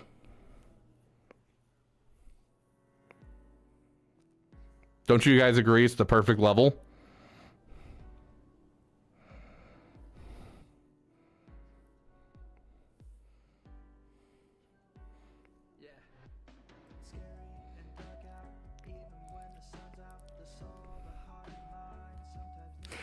I'll tell you why, Death. Does anyone hear the fact that it's not 69? Does it bother you?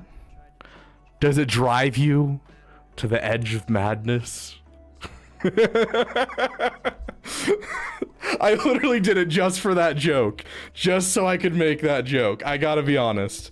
I did it just so I could make that joke. Oh, gosh. Okay, let's jump into this.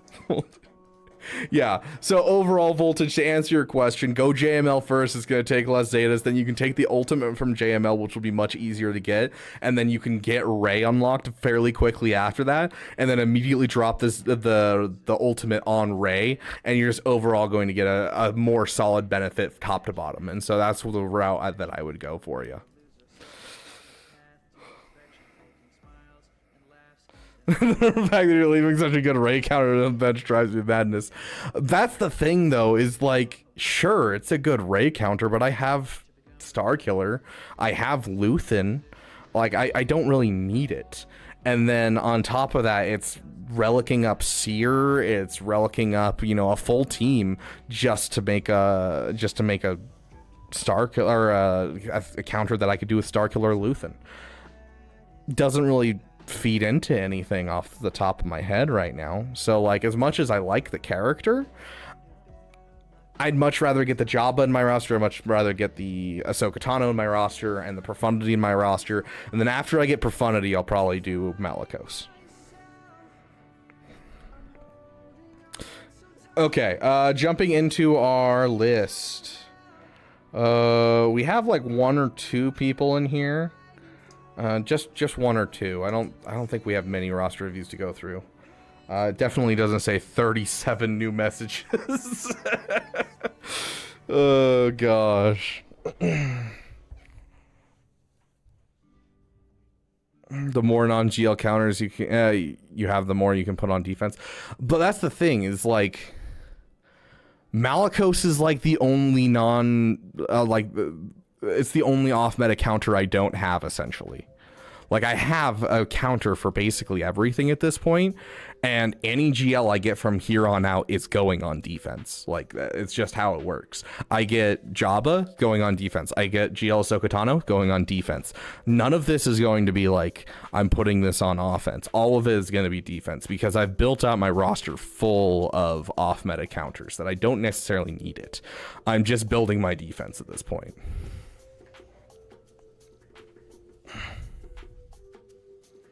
The Zeta upgrade pack, I wouldn't. The Zeta upgrade pack, I mean, it's like, I don't know. It's not awful, but it's not great either. Okay. We've got Death. Or Tom.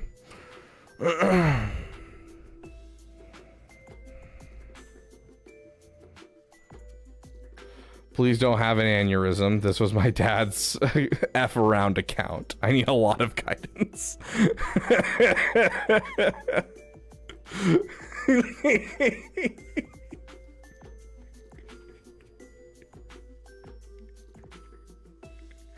Guys, it's the image from the thumbnail. It's the image from the thumbnail, guys. Oh, gosh. Absolutely beautiful. Oh gosh.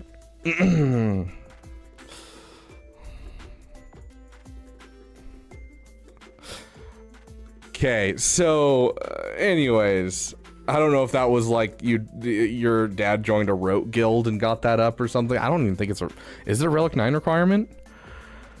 Oh gosh. Okay, so guidance. You have Ray. Is that just a finalizer bundle that I'm seeing? No, it's a full SLKR. Okay. You've got the 2 Relic 7s. So you're just missing your Sidious? Or are you working on SLKR right now? Waiting for Zetas for SLKR. Got it. Okay. Oh, were you the one that was missing the Huck Zeta? Yeah, you didn't have enough Zetas for the Huck Zeta. Okay. Yeah, okay. Yep. Okay. I remember. I've got a brain, I promise. Pick up life skills before they leave. Sadly, I had to be a ton of stupid crap going on while trying to buy them. Other than that, no idea where I want to go. Don't say Jabba. I'm not actually going to say Jabba. The next 2 big projects that you're going to want to work on an account like this is going to be Jedi Master Luke and Executor. Those are going to be the 2 big things. So you're going to finish SLKR, obviously. SLKR is vitally important. You're going to finish SLKR. You already have the Relic 5 Piet. You need to get it to Relic 8 for it, obviously. But, like, you already have a basis for an Executor. You already have a 6-star Razor Crest. You have a 5-star IG 2000. So you can tell this account was definitely shooting for Executor. So keep working on Executor.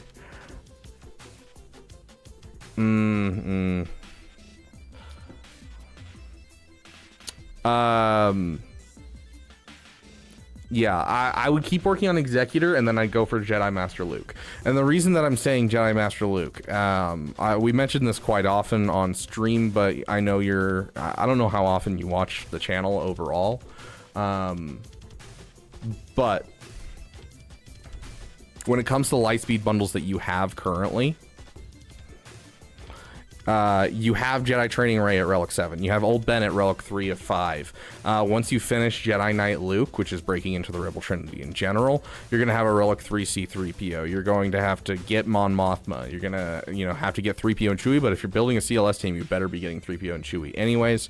Jedi Knight Luke, you'll want to Relic up anyways because he's a great character.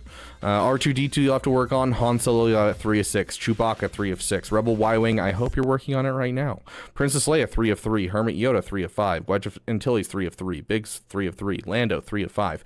Like, with the Lightspeed bundles that you have in your roster, the moment that you get Jedi Knight Luke, you basically have Jedi Master Luke. And so overall, that's the main way that I want you to focus, is going to be Executor into JML. I could see a JML into Executor for some accounts, but for your account with how close you are to Executor already, I definitely think that would be the big path that I would be trying on. So finish up your SLKR, and then start building out your Executor. Make sure you're farming your IG 2000.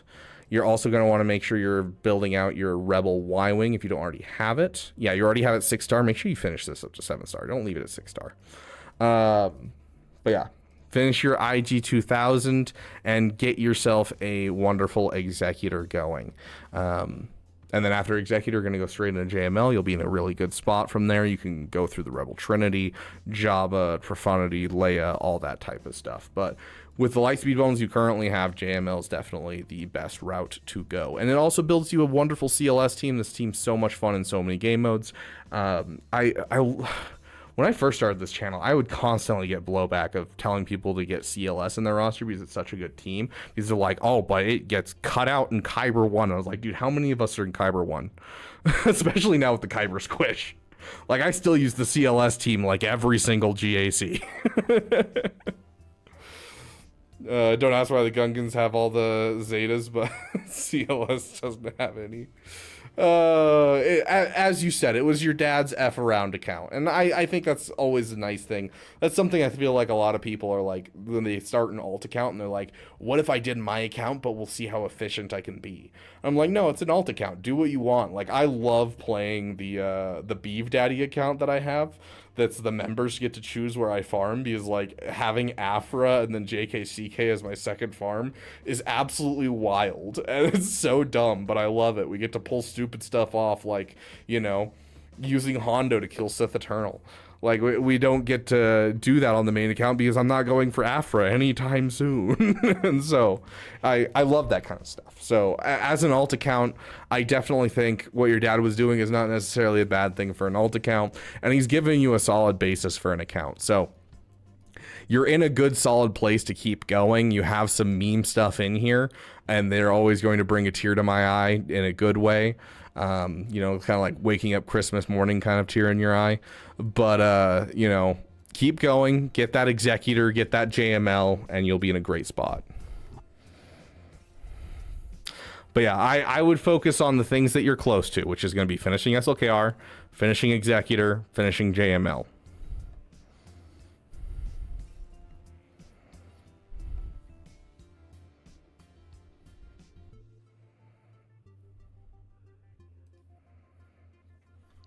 Okay, next up we have Big T. Big T.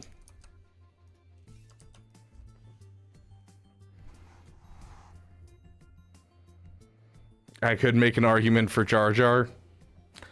If you want a PP, sure, but the problem with Jar Jar is the big reason to get him is the raid, and by the time that you get a new unlock for Jar Jar, where they're going to drop the event again, the raid's finished.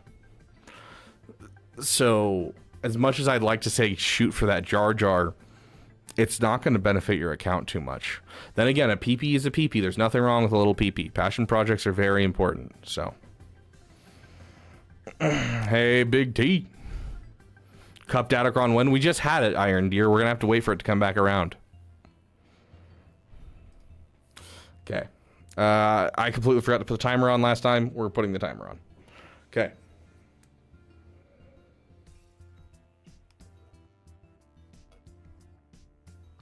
We'll be unlocking Jabba this weekend. I was thinking on either to work on prerequisites next for GLA or working on getting JKCK done. Also, should I work on the Gungans as well? As I just said the Gungans are falling off. Where are your Gungans right now? 7 stars, no Kairos invested. I'd say leave the Gungans. For the same reason that I said for the last account. I wish I could suggest the Gungans. But like, as I said in my Datacron video not too long ago, I could actually see with the way that they're going with Datacrons, I could definitely see them dropping a Gungan Datacron within the, or Gungan Datacron, Gungan Lightspeed bundle within the next year. Honestly, because there's no longer going to be a reason to farm them. Like, they're going to be just as out there as Afra. So I think that I'd just leave the Gungans and I'd focus down your other farms. How's your guild? Are you like in a guild that you really love, that you're like, it's a really good guild? Because if you're looking at getting JKCK, I typically suggest if you're getting JKCK, you move to a better guild. And like, you'd start that process like now, because you can just do the same thing you do as like a brand new account where you have Wat Tambor, and you're just like, oh, I need to get Wat Ready Geos. You go looking for a guild and you say, hey, I will get Wat Ready Geos as my next project, and they'll let you in. Okay, so you're already pushing for that. Okay, sweet. If that's the case, then yes, 100% I would go for the JKCK, because the JKCK is going to help with that fact that you're Cairo depleted at the moment. So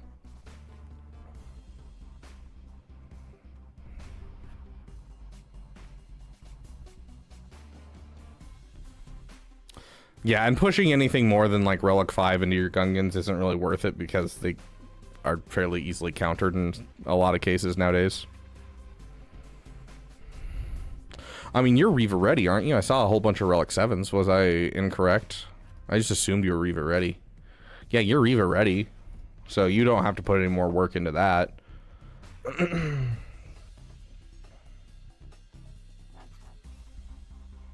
I mean, a lot of the times Death Deep, especially in a game that's this old, will end up with a whole bunch of older guilds that are like, we just need people that are active, because it's very easy for an older guild to go derelict, where you'll have like 35 members that are actually active and then a whole bunch that play like once a week. And I was in one of those guilds, and it helped my account out a ton because it was back before the raid changes, and so I really needed the Relic 8s, and I could do some fairly good damage in the C pit, but no one would take me because I was like 2 million GP. So very nice, Thomas. Okay, so let's take a quick gander. I think your overall path is solid. I think JKCK and then GL Leia is excellent. Love the fact that you're getting Jabba. Honestly, if you want to do JKCK and then take a break for a bit, I don't think that's going to be necessarily a bad thing. Take a break, give yourself some time to get some Zetas in your roster, get your Night Sisters done, relic your General Grievous, relic your Marin, you know, maybe take some time and get that gas up, because I saw a Zeta on R-Trooper, which usually means that your gas is existent in your roster. So honestly, your account's at the point where you're getting job under the you're getting job under the account, you're in a good guild. It's time to build outwards, my friend. It's time to build some stuff. So honestly, I'd probably take a break. Do the JKCK for sure. It's going to help your guild. It's going to help your Kairos. But take a break for a while from major farms before you go for Leia, and finish some of these teams. You know, get the Marin so you can two-shot a Jabba. Get your 501st done so you can two-shot a JMK if you need to, or two-shot a Leia, or, you know, kill Malgus, whatever it needs to be. Like, you have some really solid teams in here that just need a little bit more investment. And so after JKCK, let's give you a list of like where I'd go. So obviously General Grievous first. General Grievous, you already have the droids relic, you already have the Zetas on General Grievous. It's literally just relicking one character and you immediately have a team done. After that, I would probably do Marin and the Night Sisters, because once again, it's relicking one character and you're done. And you've already invested the Kairos to get to that point. And then I'd probably do the 501st after that. And then after just those 3, I'd say you could move on to Leia 100%. You could take some more time, finish some of these relic levels, like the Relic 1 Sith Empire Trooper, and make sure that your Sith Empire's looking schmexy.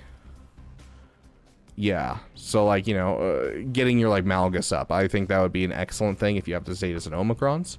I don't know how your Omicron farming's going, but if you have some Omicrons lying around, finishing your Sith Empire would be a mucho bueno thing. So overall, if I were to look at this and give you an order of operations, JKCK, General Grievous, Marin Night Sisters, Malgus, and then Gas, and then Leia.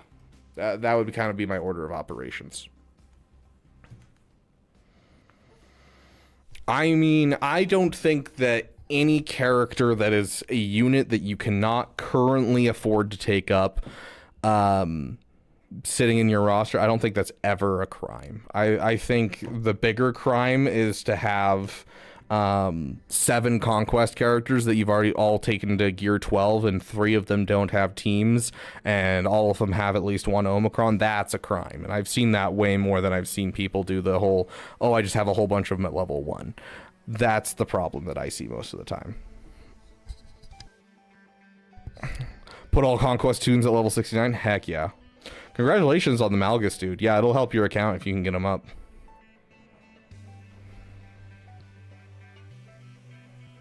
Very nice, Thomas. Okay, yeah, then for sure that's the order of operations I go for your account.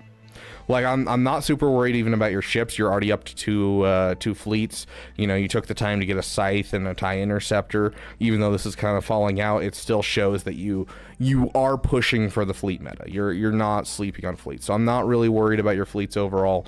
I'm mostly worried about the fact that you should start expanding outwards. Finish some of these teams you already have in your roster now that you have a really solid basis to your account.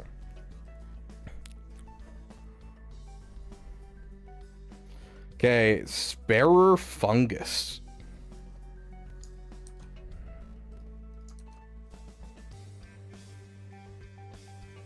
Yeah, TIE Reaper is useful in Leviathan mirrors, yeah. Oh. Pretty on Duel of Fates characters? Absolutely, dude. You're at that point where you can 100% go for them, and they're gonna, even if they don't benefit your roster, they're not going to be a detriment to your roster. Like, that's the thing. Even if you didn't have a home for the Queen's Men, I'd still say you're at a point where you could just farm up the Queen's Men and feel good about it. Especially with you being like, you know, oh, I'm at a Kairos right now, my guild's going for Zepho. You're in a great place where you can, you know, get a good basis of just getting Kairos into your roster every single month. So yeah, I think Peridea and Duel of the Fates characters are excellent ones to do during that little space between Leia and Jabba.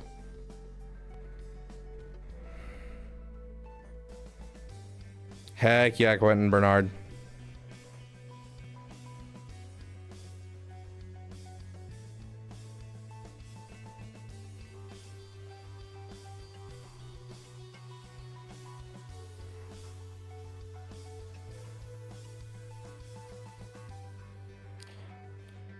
Is Sparer Fungus here?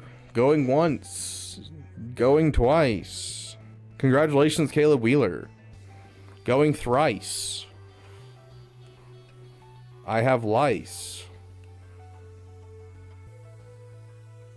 Okay. Makes my life easier. That's one less roster review to do. Okay, Darth Spectre.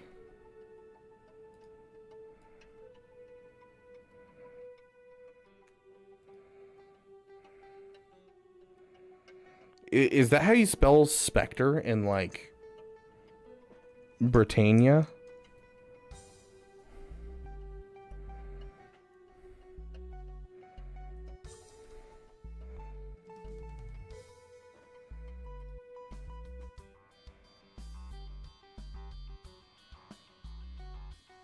Okay, you wanted it to be unique. Got it. I was just genuinely curious. My brother used to say Spectre instead of Spectre.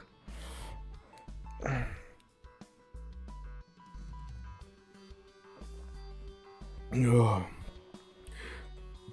Currently, this is the right account, right? So many of these accounts look similar just because of the Lightspeed bundles. Okay. Currently working on JMK and Jabba, then turning to Afra and then Inquisitors. Afra's Lightspeed bundle. I was about to say no Afra. No, Afra's Lightspeed bundle. Okay. Currently working on JMK and Jabba, then turning to Afra and then Inquisitors, and maybe C after that. I don't know. I would... okay, how close are you to Sith Eternal? Like, I know you're close. I know you're close.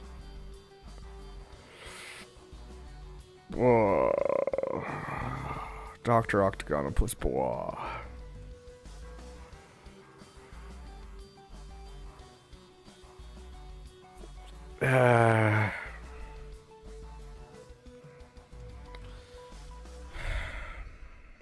No Sith Eternal.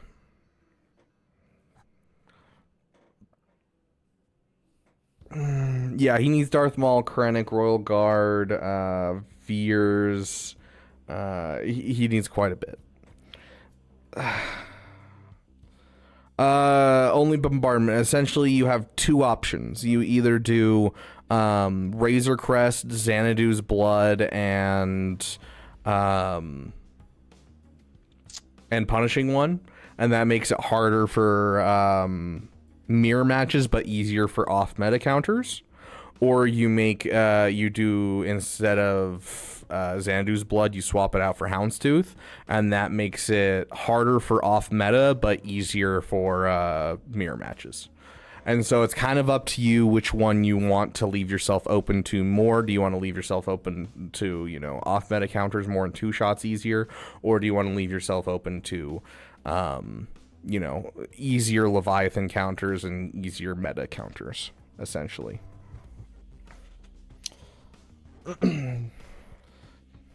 Time for the Hyperdrive bundle. Yeah, this account definitely needs a Hyperdrive bundle. Okay, I'm guessing JMK was just kind of like you unlocked Cat, so you just started pushing JMK hard. Yeah, you unlocked Cat, so you started pushing for JMK. You should grow mutton chops. I offered, guys. I offered. Our last Damathon, our last major Damathon, one of the rewards was you guys got to choose my facial hair, and you chose just a mustache for a month, and it was awful. I hated it so much. Fair, Tommy. It is technically worth it.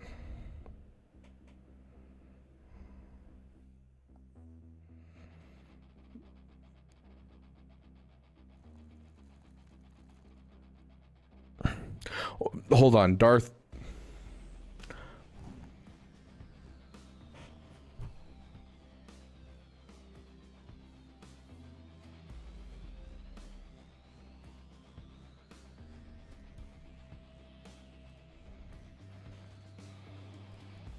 I need a connection here. My brain's not connecting to yours right now. Jedi Knight Luke Skywalker and R2 are not requirements for JMK. They are requirements for JML, Jedi Master Luke Skywalker, not Jedi Master Kenobi. You're going for JML and then Jabba, not JMK and Jabba. Just to clarify. That correct?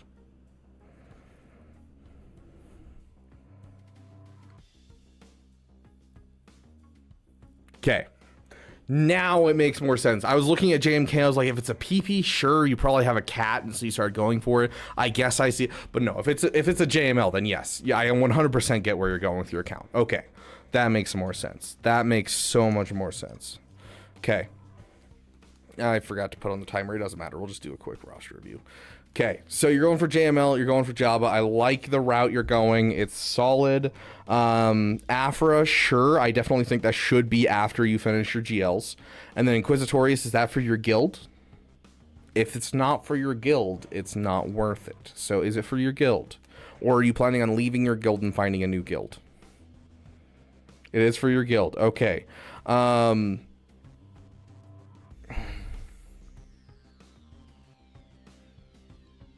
Take your time on the JML, take your time on the Jabba, take your time on the Afra, because we may get an Inquisitor Lightspeed bundle within the next month or so. So take your time on them. Your next major project's going to be, after the Inquisitors, is going to be staying in the Rebel Trinity. As much as I'd like to go Sith Eternal, If you're willing to purchase as many Lightspeed bundles as you have, that means you'll probably purchase future Lightspeed bundles. Sith Eternal will get a Lightspeed bundle soon.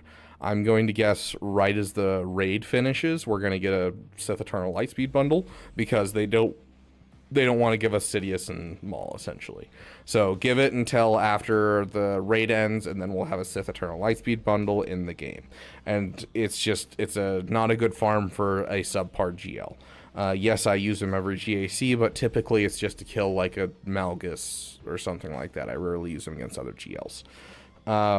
So I would much rather see you get a Profundity and a Leia in your roster. So those are going to be your next two big things. That's why you have those other farms before Inquisitors. Sweet. So you're already planning for the Lightspeed bundle just in case. Okay, Agent Milton, you have a great night.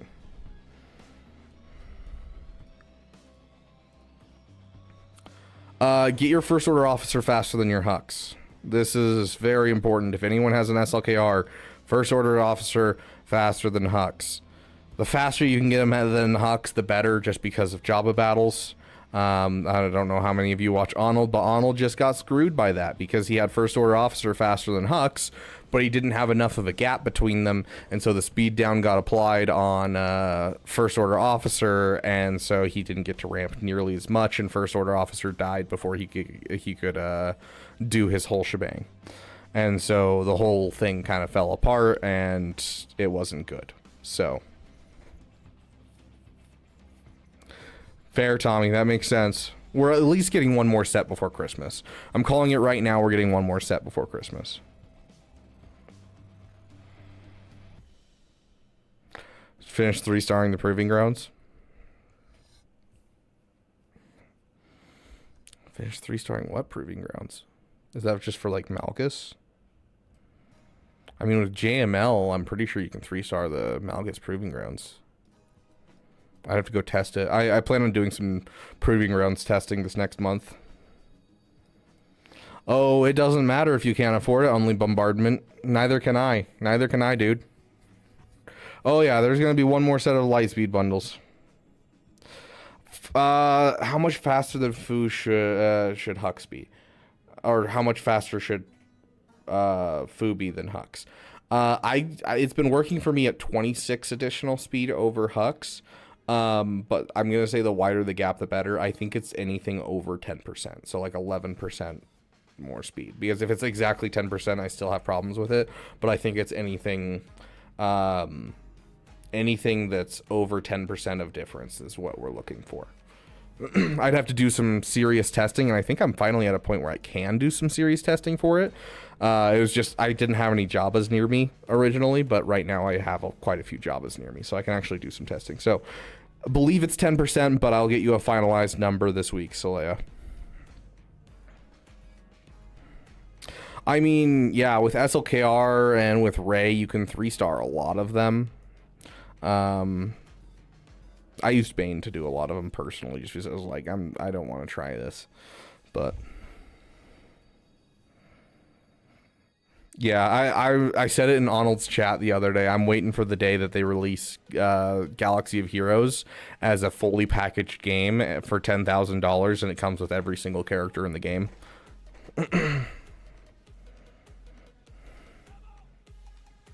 It'll be like 5-6 years from now when like the game's about to die off, and they'll just be like, hey, does anyone want to get in while it's still hot?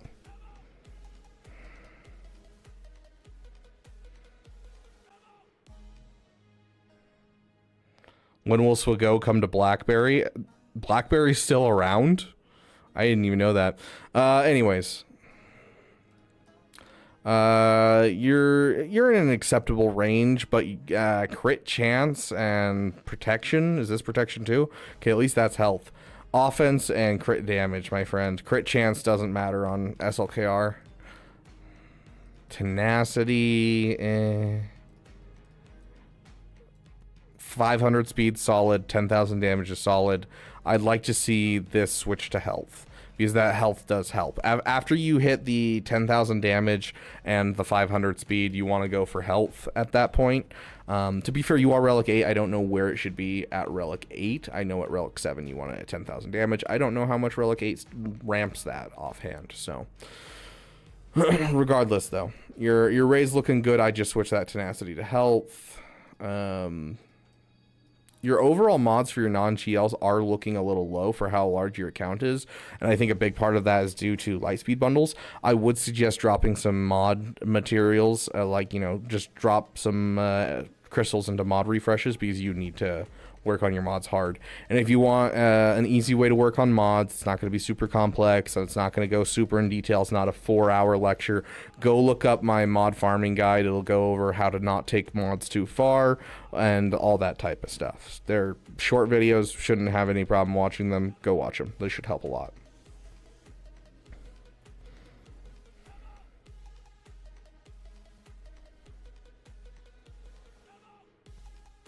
Did I get the Lightspeed bundle for Afra on any account? No, but do I have an account that is a free-to-play account that has Afra? Yes. And if you guys need a guide for the event, I could certainly try and get you guys one. I hate that event, though.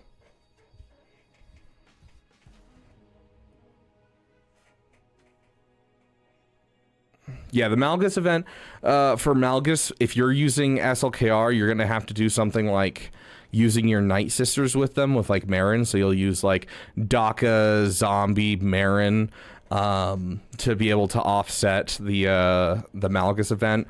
Or you're going to need something, and that'll require some Zetas, obviously.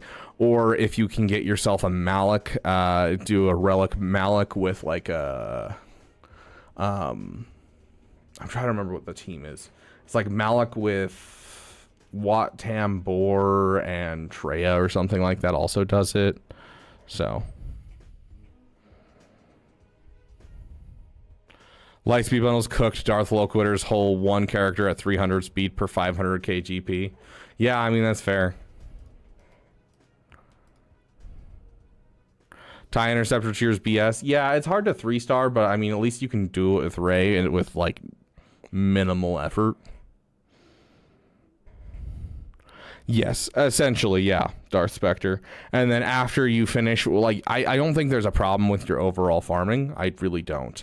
I would add an addendum if I'm not seeing him instantly, but he's probably in here. Okay, he's in here. But yeah, no, at that point, instead of Sith Eternal, start pushing towards Leia, start pushing towards Profundity. Get those stuff. They're going to be much better for your roster.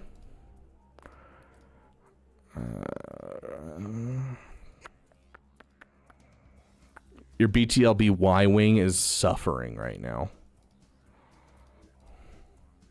And you should really work on this fleet as well. That's another really great fleet right now. Yeah, so work on your BTLB and work on your Hyena Bomber. Both are going to be very nice for your account. Okay. Micah. Just got JKL. Is Micah here?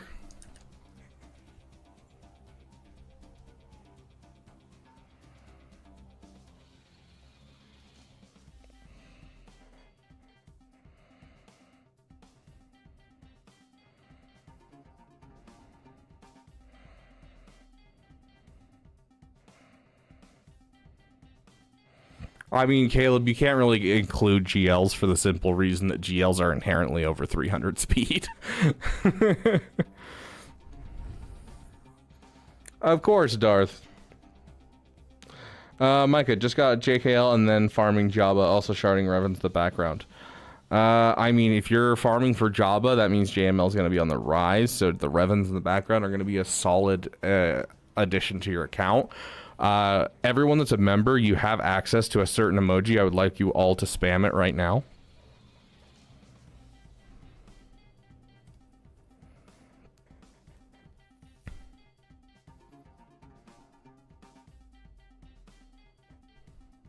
There we go.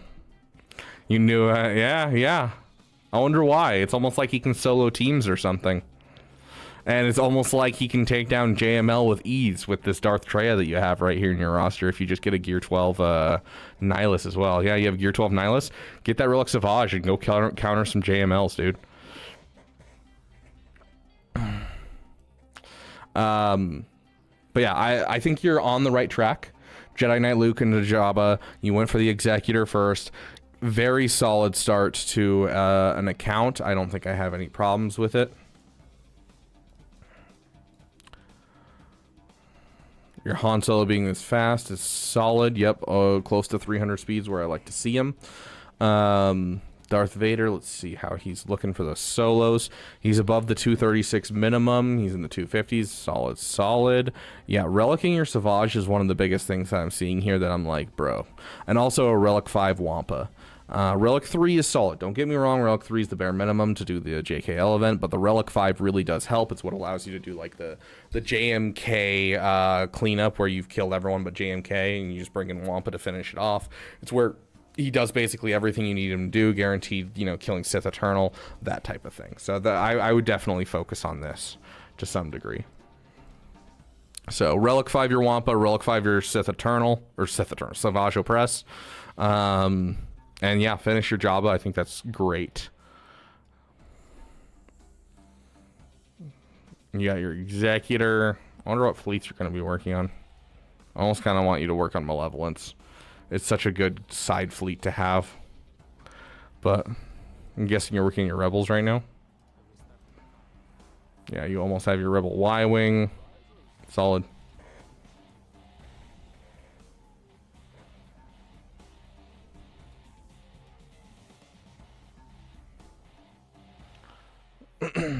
Welcome, welcome, Lumar.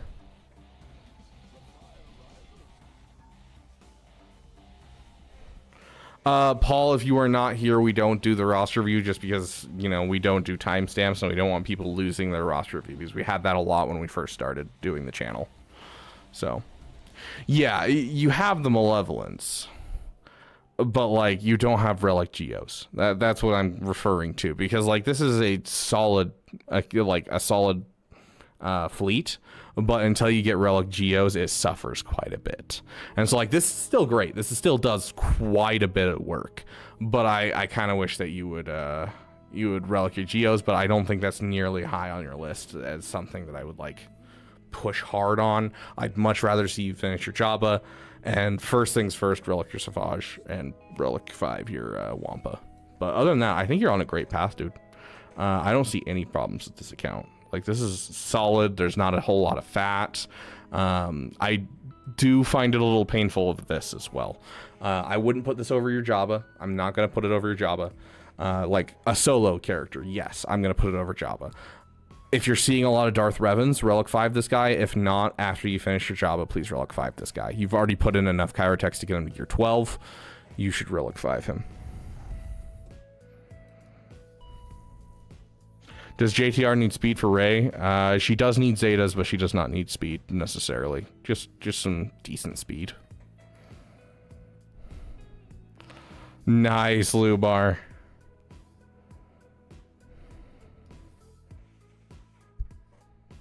Is it worth it to finish my Resistance fleet? Well, it's the fleet that I get the most holds on in my GAC nowadays. So I'm going to say yes. It's so good, dude. Like, as much as Arnold likes to make fun of the Star Fortress, the Star Fortress is still a pain in the butt. And if you get that comeuppance out, you lose banners, and a lot of times you lose the battle. It's like the Qui-Gon Jinn Omicron of fleets. Like, that is like the perfect way that I can put what a Radis fleet is. It's literally just the Qui-Gon Jinn of fleets.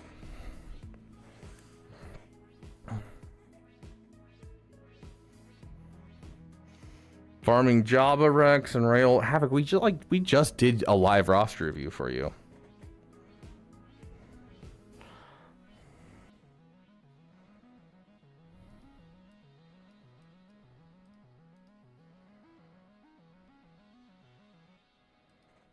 Dude, you're killing me.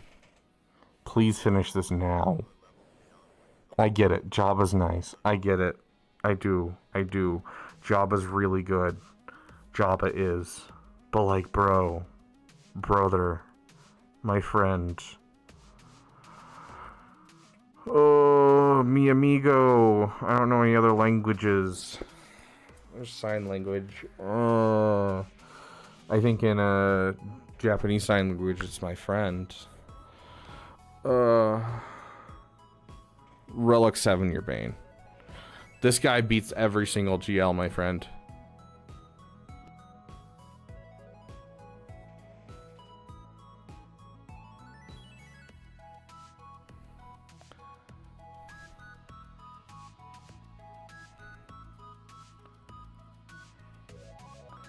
Relic 7, your Bane. Everything else I agree with. Everything else I agree with. But you have a Relic 1 Bane. You've done the hard part. You got him to Relic levels. Finish him. Please. Finish him. Beat all the GLs. Have your get out of jail free card. I love having a get out of jail free card. They are the best thing in the world. There's nothing better than sitting there and being like, I don't know how to beat that, but Bane will beat it. Like get out of jail cards, there's always at any level of the game, there's always get out of jail free cards.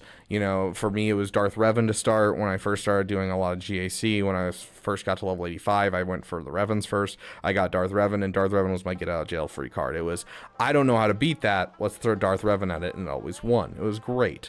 And then it became, you know, SLKR was my get out of jail free card.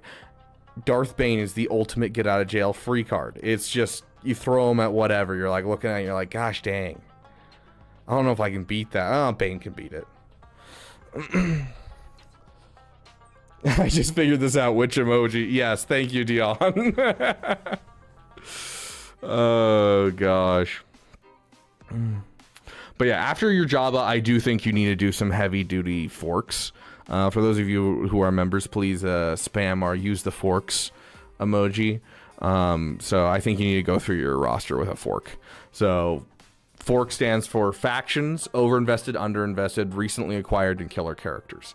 And so you're going to go through your factions, you're going to go through and you'll check things like your Sith Empire, and you see, you know, oh, I've got a Malgus and I'm close to having a Sith Empire team. I should definitely work on that. You go through your roster and you look for overinvested, underinvested. Are there anything you've put omicrons on or Zetas on that you haven't relicked up, like the Treya, the Marin? Recently acquired, are there any conquest characters you recently got, or legendaries that you've been sleeping on? Killer characters, is there anyone that could solo teams or beat GLs that if you just upgraded them you'd have a solid counter? Once again, Marin's one of those ones where you can two-shot a GL after you get her in there. So use the forks, my friend. I definitely think that, you know, taking a break after your Jabba, you know, getting your Bane, your Malgus, your Afra, all that type of stuff, 100%. Wanted to ask which farm between Balin, Bo you'd recommend. Bo. The data's in at this point. Balin is iffy outside of GAC. Very, very iffy outside of GAC. In GAC, he's still struggling to a pretty harsh degree. Bo has a lot more versatility, I feel like, and most people struggle with Lord Vader and JMK. Having a pocket counter to the two of them in GAC and always having a Lord Vader counter in any game mode is always nice. But yeah. Bo out of the two.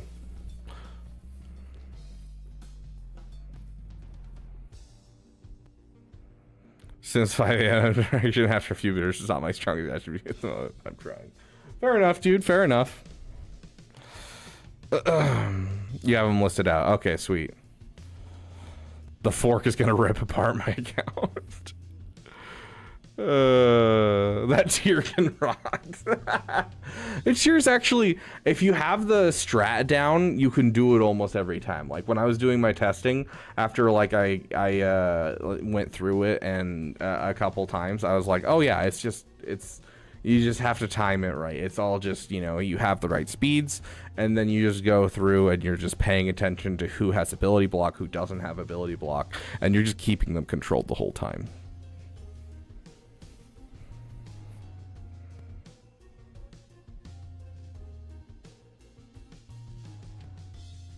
Yes, guilds also love Bo. I mean, I got into my current guild using Bo. And, you know, I have no right to be in this guild because I don't have Zepho ready yet. I will soon.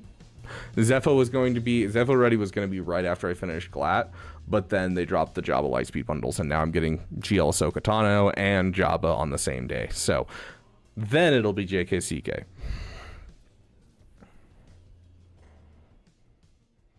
Nice, Death. Mommy Mandalore on top, 2% represent.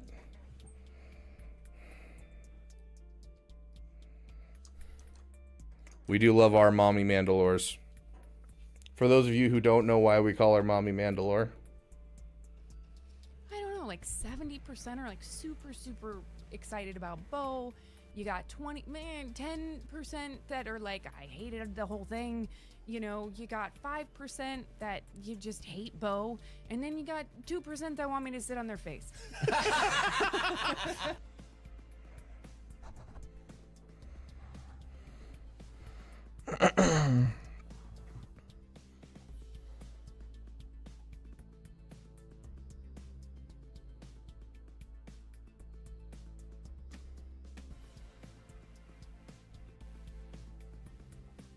There we go. I got lost there for a second. We're back. Okay, Darth Zephyr is next. That is an insane clip. Hey, yeah, it is.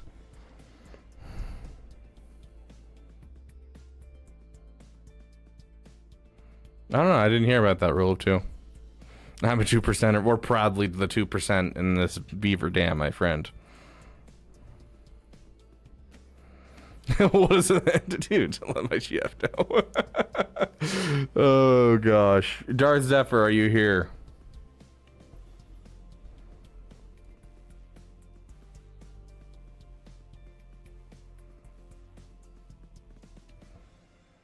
Where is Thorold in the queue? Literally next one. Okay. Executor Jabba. Is this the right account? Oh, no, I'm looking at the wrong one. Should I start farming Glat or focus on Leviathan and Leia?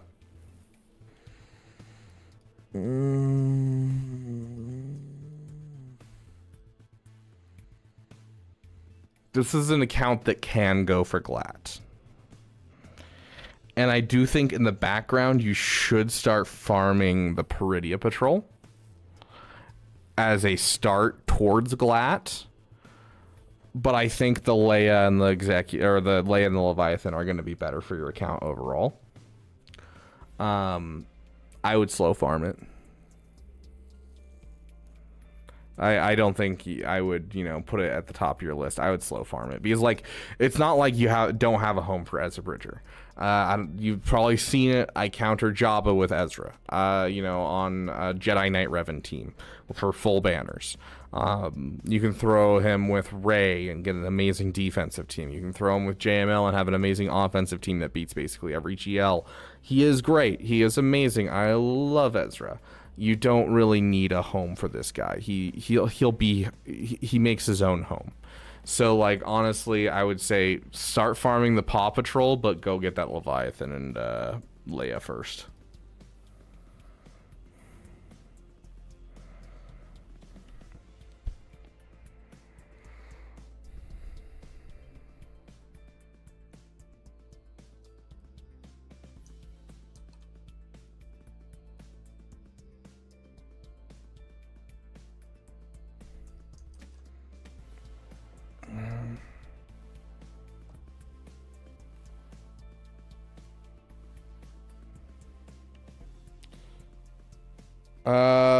To give you guys an idea of where we are, Thorold, Connor, and Bait is the next three. Hopefully that gives you an idea of where we are. Okay, Executor Jabba, Peridia, JML, Luthen. Dang, bro, what the... Okay.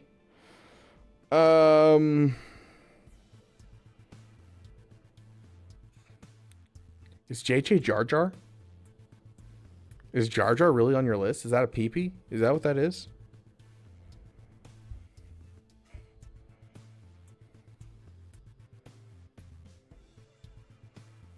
Only bombardment. Everyone puts in their stuff at the same time. It makes it so it comes in a weird order on my screen. So, no. You are right after the third one that I mentioned. I don't remember the name.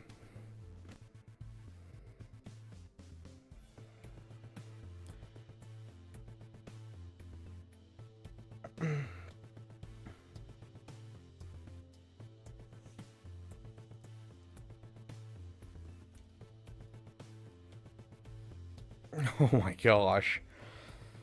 Wait, so you have a Jar Jar in your roster, but you're not leveling him up until 1, 2, 3, 4, 5 farms from now? Wild. It's a lot of effort for not using him. How long am I streaming tonight? Probably another hour or so. No, I did Darth Zephyr. He just had a question real quick.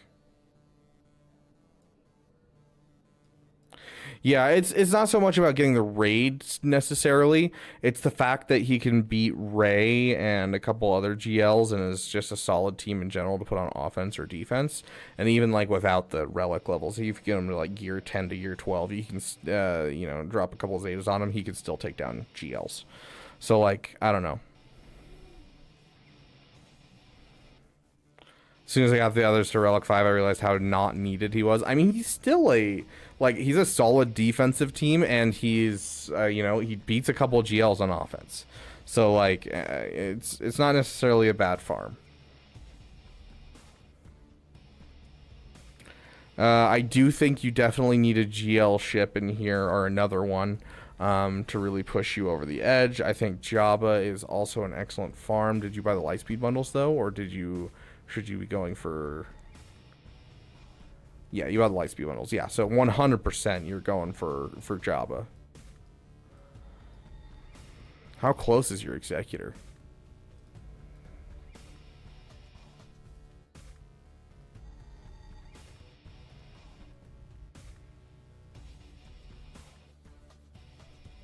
Are you missing relic levels? Is that what it is?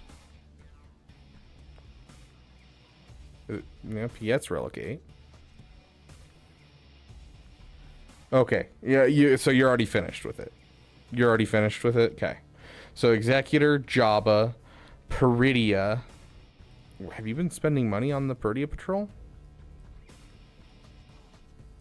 Because that's a 6-month farm. Yeah, so you're still like another couple of months away from the Peridia Patrol being done. And so I would move JML in front of Peridia and just move Peridia wherever you need to. So I wouldn't worry about the Peridia Patrol for some time. Once they get to 7-star, yeah, all in on them, obviously. I know how much you value getting your stuff early. Darkside Ray. I think Luthen after JML solid. Jar Jar Binks, you know, might move up. I don't know. I wouldn't probably put it above JML, but you know, I don't know. Probably above Luthen, just for the simple reason that it's one character versus Luthen. You're probably gonna have to build a full team, or 3 people rather, to get the full uses out of it, where you can beat Leia and that type of thing. Gas. Like, I'd rather see JKR sooner than Gas. I'd love to see JKR much sooner, because a JML without a Jedi Knight Revan is not great. It severely limits how much you can use JML.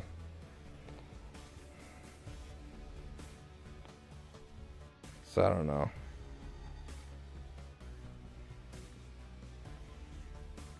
This guy is very focused on having the all of the assault battles done as fast as possible. I don't agree with it. I think that, you know, it harms rosters to go for them like full on, especially early on, but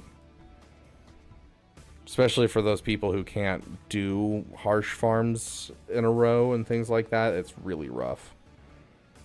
Juhani for Territory War.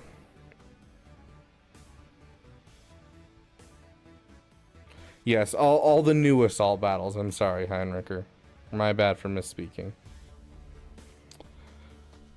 Finish shards for Peridia, so I'll probably end up doing JML before Peridia Patrol. Opponents are always progress. Great, still working on High Echelon, Clone Wars Y-Wing, and Geonosian Spy. Sick will be unlocked on the 15th. Check Rain. No one else. Okay, Mara Jade. Credits will. Very nice. Andrew Thetford coming with the $5. We'll do you next, my friend. It's a pretty harsh fall off. I mean, you're not working on your boss NAS, but no 300 speed on your boss NAS. Dang. A 7 million account. Okay. Let's guess. I'm gonna say Dash. Dash is your last one, right? So Shock T, not gonna be over 300. Ooh, and she is over 300. Yeah, only 3 characters over 300 speed. You definitely need to work on your mods, my dude. It sounds like you have a pretty good grip on fleets. I don't know. I feel like some of your priorities are a little wonky, but I don't think it's necessarily going to be bad for your account. Gas, I'd shove off for JKR very much so. Even I would probably do gas at the end of the list that you have listed here. I would push JKCK and JKR up above gas. It's just so many Zetas and so much investment for what you're getting. Whereas JKCK can push you into a better guild. It can help out your Jedi Master Luke. Your Jedi Knight Revan is going to be really good for a JML, and JML doesn't do much without him. So, yeah. Yes, Red, it is essential to beat Leia without, or with Luthen. If you don't have them, you can still beat Rey, but you cannot beat Leia from my experience that I've done.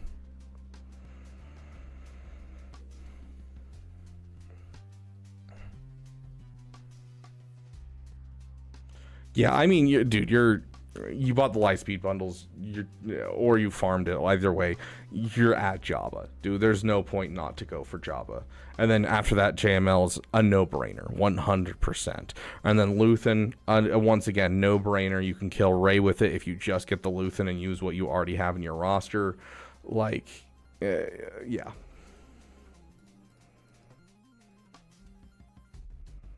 Yeah, like 100%. I think that a lot of these are solid. I feel like you've kind of expanded outwards a lot, though. That's the one thing that I'm like you bought all the Lightspeed bundles and you've gone for like random stuff like Gungans, the assault battles. Like, it feels like you're trying to dip your hand into every single cookie jar that you can see to try and get as much value as you can out of the game. But because of that, you're getting things that aren't actually valuable to your account. You know, you got a profundity before an executor when you basically have to get the ships for an executor to get a profundity. And you don't have any rebels in here. Like, you don't have a JML, you don't have a Jabba. You pushed yourself into, Gungans. Gungans aren't great, but yeah.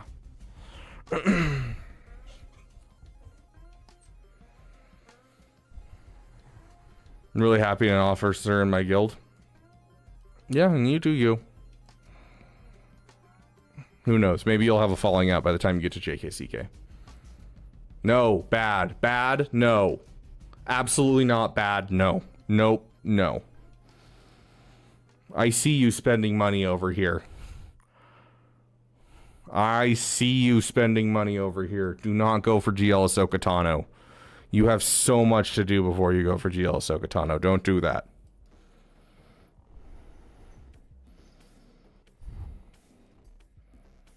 Sounds good, Caleb Wheeler. You have a great night, my friend.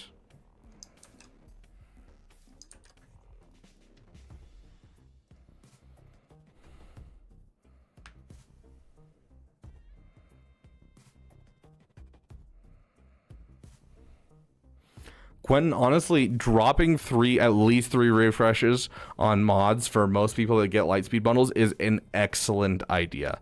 And I think a lot of people underestimate how needed it is. Like, mods are so important to this game. And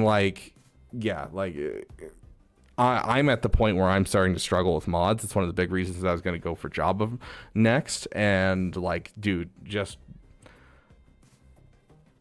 bare knuckling your mods is awful. And so, yeah, 100%, the 50 refreshes at bare minimum is something that a lot of Lightspeed bundle accounts that I look at should really be doing, especially if you only have a couple of over 300 characters and you're like above 6 million. Bro, you really need to work on your mods.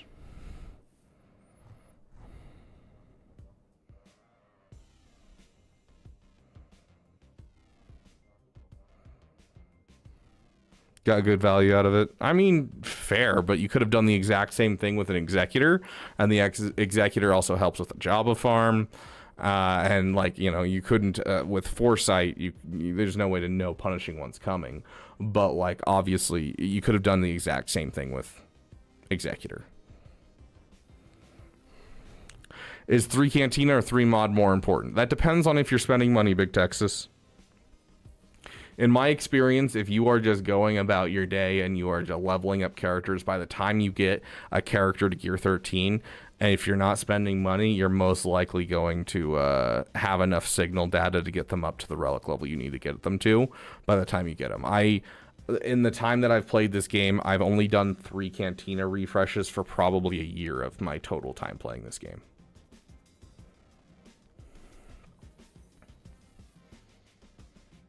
So 90% of the time in most accounts that I look at, I would say 3 mod refreshes are more important than 3 Cantina. Okay, Connor. Do we have a Connor here?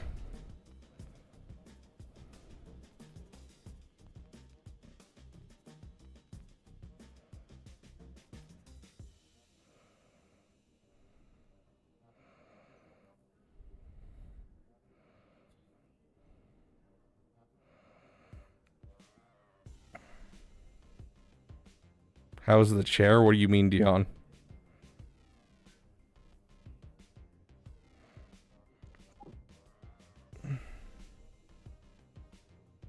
Yes, we are on Connor.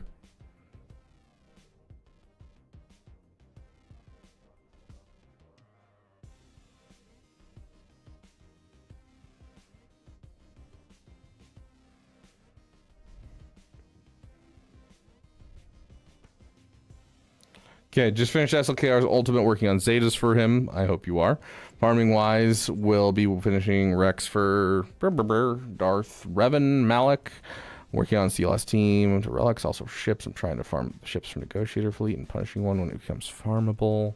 You have the Executor. You didn't buy the Light Speed bundles? Or did you? Seeing some resistance. Okay, not all the resistance. That's a Radis Light Speed bundle though, isn't it? No, it's not. Okay, that explains why you're not going for Ray. Okay, then yeah, let's see. You bought the Shadows of the Empire Light Speed bundle. Okay, this hurts a bit, dude. This hurts a bit. That's a lot of investment to get him to gear 12. That's a lot of Kairos. You should really relic your Mandalorian and your Grief Karga.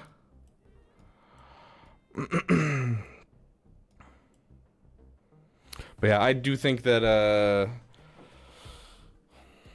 Sith Empire is not going to be bad in this roster. I do want you to break into the Rebel Trinity very soon. I think that should be your next major project, which you're already working on it with a CLS team being worked on.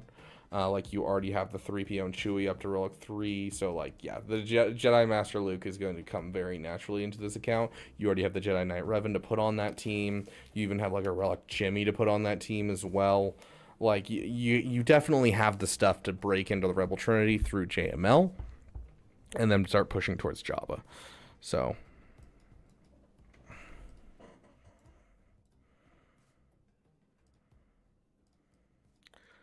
$550, close to 500. You're in a solid spot. 330. First order officer is faster than Hux. I'd like a bigger gap between them. Wild that your first order officer and Hux are slower than your Darth Sidious.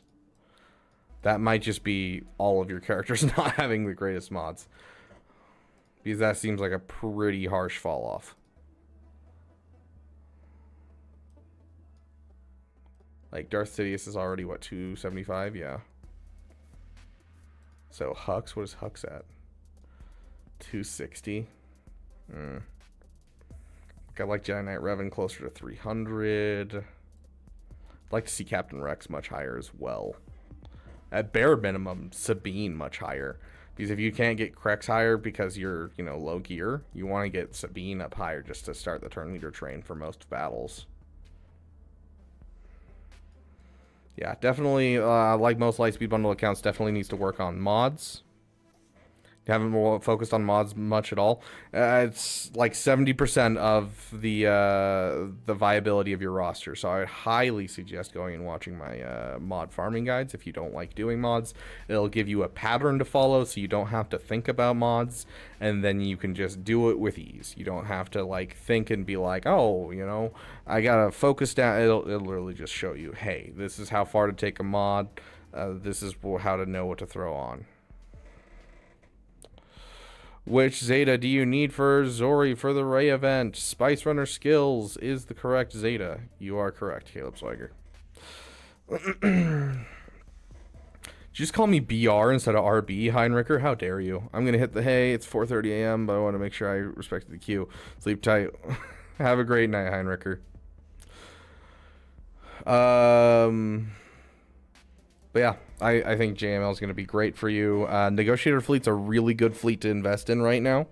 I'm investing in it in myself. The Revan and the Malak are a solid team. I honestly probably wouldn't put it above throwing into the, you know, grind towards getting the Rebel Trinity, but they're still an excellent team and they're still a go-to team. So if that's a PP for you, absolutely. I love the Malak event. I enjoy those characters thoroughly. You are really close to JML though, so it's hard for me to, like, if I were you, I would do JML and then I would do Revan Malak. That would be my go-to. So what's the Rebel Trinity? The Rebel Trinity is the 3 Rebel GLs. You have Jabba, Leia, and JML that all share requirements that are all based around Rebels. And then you've got the Profundity as a fleet to go with them. So the Rebel Trinity is just basically 3 GLs that all are super connected and don't have a whole lot of relic levels. So, like, you know, if you're going for, like, the bougie bunch, where you're going for Glat, Lord Vader, and Obi-Wan, you're going to go through so many relic materials. You got so many relic 8s, relic 9s, all kinds of stuff. It's awful. But these 3, they're the best place to break into in the game. You get JML, and then you go get Jabba, and then you go get Leia, and it's really easy for those who bought the Shadows of the Empire Lightspeed bundle. Because, like, you look at what you have right now, and like you already have a 3PO and Chewie at relic level. You need to get a Mon Mothma done. You probably need to get JTR. That's probably one that's going to be a little harder for you, considering that you didn't buy that Lightspeed bundle, but I think you're close already with a couple of the characters. Chewbacca, you're at 3 of 6. Han Solo, you're at 3 of 6. Like, all of this is super easy once you get Jedi Knight Luke. All of this is already done for you essentially with just your Lightspeed bundles. Like, you have basically everything you need to start on a JML farm and then push into Jabba. And so I would definitely go JML first, and then I would push into the, Darth Revan Malak stuff. Yeah, like, you're looking at the pyramid of sadness of success of sadness. Exactly, Trisilk, you get it. Yeah, so breaking into that Rebel Trinity, it's the best place to go to for basically anyone in the game, regardless if you bought Lightspeed bundles, if you bought, or if you're free to play. You go for it. When it comes to buying Lightspeed bundles, unless you bought the Jabba Lightspeed bundles, you usually go for JML first because you didn't get the Jabba Lightspeed bundles. Jabba's the place you go if you're free to play, or if you bought the newest bundles. Otherwise, you go for JML first because JML's much closer. You get a GL, he helps in Conquest, you get CLS, also good in Conquest, also good in just in general in the game, and then you can push into Jabba and do some great stuff. I miss AP gains. Good old PP gains. Zykia, welcome. Can we get a couple General Kenobis in the chat for Zykia here? A bit of time ago, like 6 months-ish ago, you were live and posting a great video about getting a new chair. I posted a bet. I never thought anyone would call, and then I doubled it. ATT Stan C. Yeah, I have a new chair right now, and like that last chair was absolutely awful. So I am sitting in a new chair, and it is so much better. And honestly, it's not even that expensive of a chair. I got it at Walmart as like this will be my chair until I can get a really nice one. But like, my body doesn't hurt in this chair. I have zero problems in this chair, and I've literally sat here and done streams for like the entirety of the day before, and the chair is still great. And so like one of these days I'll like go and buy like one of those really nice gaming chairs, but like this chair basically does it for me. That's the problem.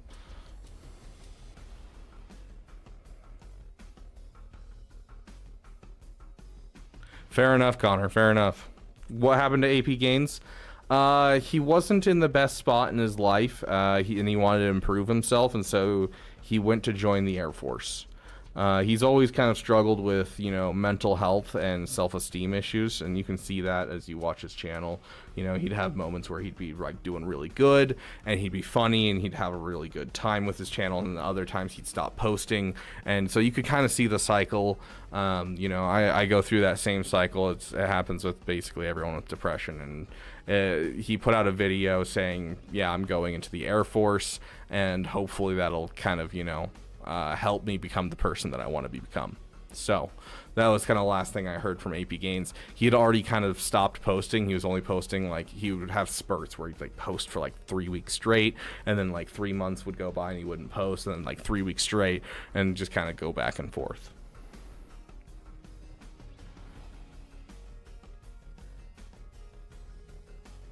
Yeah, he had a really rough year. His last year or two actually of his career. He had just a lot of crap go down, a lot of stuff in his personal life, and you know, weighed heavily on him, and you know.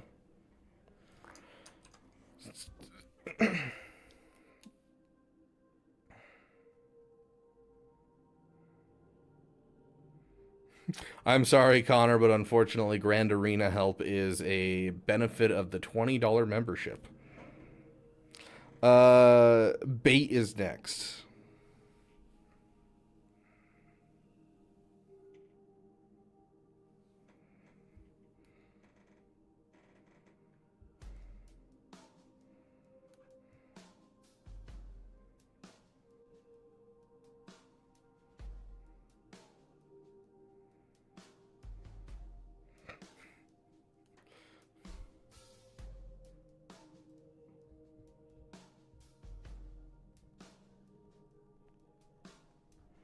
No problem, Connor.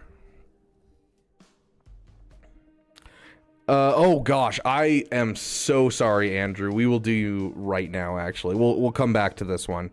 I completely spaced. But Mr. Bombardment, it'll be not this one, but not the next one, but the one after that, because we gotta do Andrew really quick, because I completely spaced doing Andrew, and I apologize for that, my friend. Okay. Andrew, I have 2 Zetas and an Omicron, one of my best bets. Also, any farming and building advice you want to give. Drop everything and farm cup.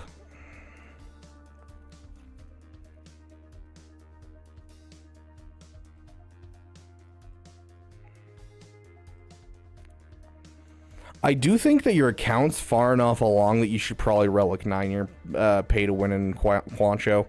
I think both of these characters are... Like most accounts, it's like get them to Relic 5, Relic 7, get your benefits and call it good.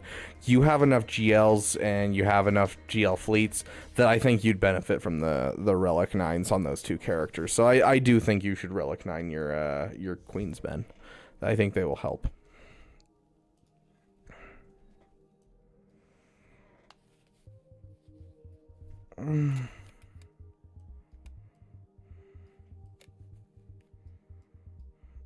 Bro, a Relic 1 Savage. Please Relic 5 him. Please Relic 5 your Savage. You have a JML, don't you? Yeah, so Relic 5 your Savage, Relic 3 your Jedi Knight Revan at bare minimum. I do highly suggest Relic 5ing Jedi Knight Revan. JKR is just really squishy. I highly suggest Relic 5ing him.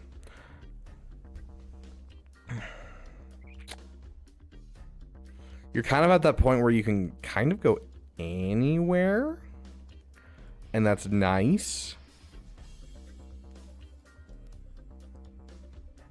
Honestly,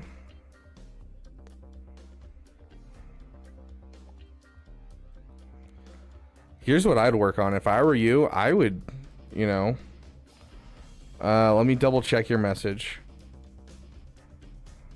Yeah, I would take a break for major projects. You have so much that you should work on in your roster. And if you're looking for something to work on while you're doing this, you can certainly work towards, let me just double check and make sure you haven't already done it. Yeah, you haven't done it.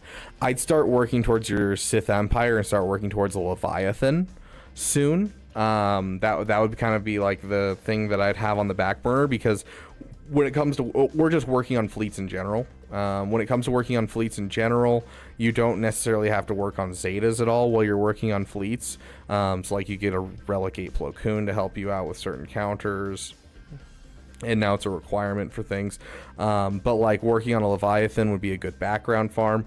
And in the meantime, while you're farming shards and everything and, you know, farming slowly, I'd take care of, you know, you got your Night Sisters in here with your Great Mothers. You have a Gear 12 Morgan Elsbeth. So I'd want you to finish these.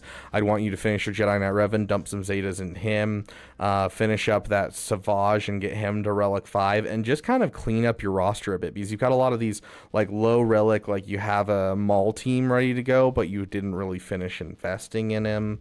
That kind of stuff. And so that would be what I would do, is I'd take some time and I'd clean up some of your farms before moving on, especially when it comes to something like this, because this is a GL killer. This is great in so many different ways. I think it's a 2 Zeta team, if I recall, is all you need. So like, yeah, I would work on some of these teams that you kind of have in the bottom of your roster lying around. Take the Queen's Men up to Relic 9. Can work on your Paw Patrol and get your Paw Patrol up. You know, you can get your cat up. Not only is that going to be helpful to what you have currently in your roster, but on top of that, it's going to, you know, benefit the JMK in your future, which JMK is the natural next GL. If I were looking at this roster and to tell you where to go, I would say go for JMK, go for Leviathan. Those are my 2 big projects that I'd be working on, but you have a lot in here that I would like to see, you know, take some time and do.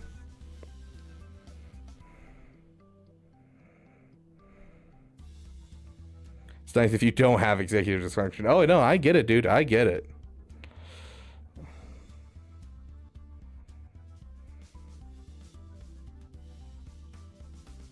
Where should you spend your Zetas and Omi?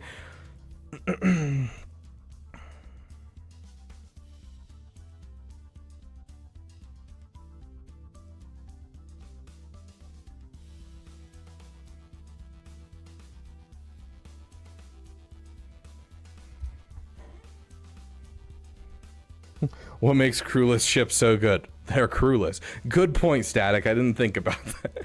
You don't have to level up a character as well as a ship, essentially. They're weaker overall, but they're still super nice. Okay, so you have a Relic 1 Great Mothers. You almost have a Relic Marin. I would suggest these guys. Now, yes, they're going to fall off with the Kron going away. Who cares? They're still an amazing team that could take down a lot of good teams. I think this is one of the best investments you can. And so I'm going to say put your Zetas into this. Now, what Zetas it is that are required, that is not a question for me. But the good news is Arnold just updated his Zeta list 4 days ago. So go look at Arnold's Zeta list, and he should have Great Mothers on there now. And you should be fine looking and seeing what 2 Zetas you need. But if I recall correctly, it is a 2 Zeta team to get that off the ground. And it is one of the best teams in the game right now. So definitely I'd go for it. Hey Pixter, welcome my friend. So of all the things in this roster that you could spend the Zetas on, I definitely think getting those 2 up and getting those Zetas on them is probably the best use of your time in the next week.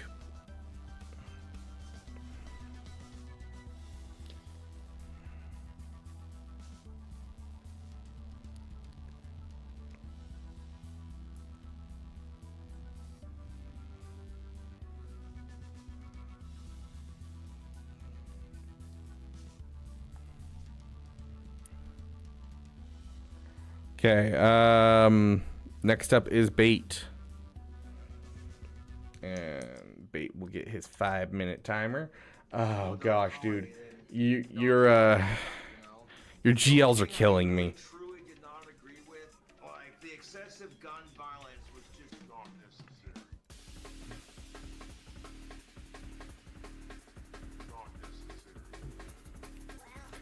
incredibly low on both Zetas and Omegas, considering what to prioritize. JML, Enoch, Troopers. I mean, Enoch Troopers, you can slow farm. They don't take any Zetas. You can do basically the entire event without Zetas. Don't bother investing Zetas into them.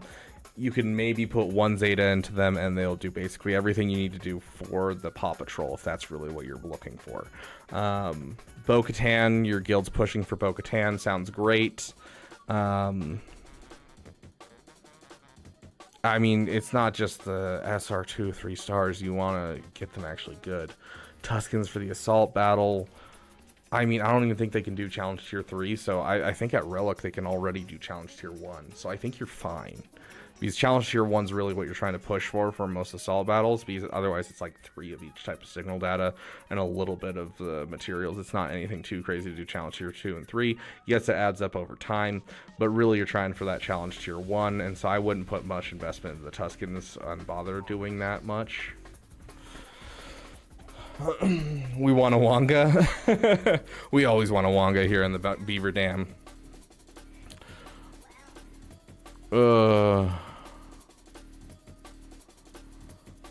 Bro. That hurts. Okay, yeah. So I want you to finish your JML and your Jabba and prioritize that.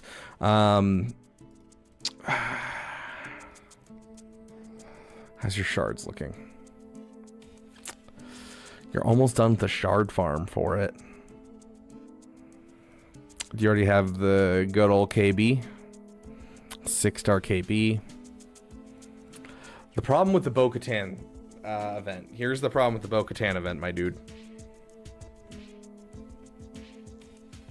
You need at least one Zeta for each of the characters in the Bo-Katan event, and that's 3 Zetas for Bo-Katan herself. So that's 1, 2, 3. The one on IG-12 and Grogu, the unique ability on Bam, the second special on Paz, and you're gonna need both Zetas on Keller and Beck. That's 8 Zetas that you need for that event. Can we request non-Swago songs if it doesn't get me copyright struck? SLKR, healthy speed, anything over 540 and you're looking good. Anything over 570 and you're golden.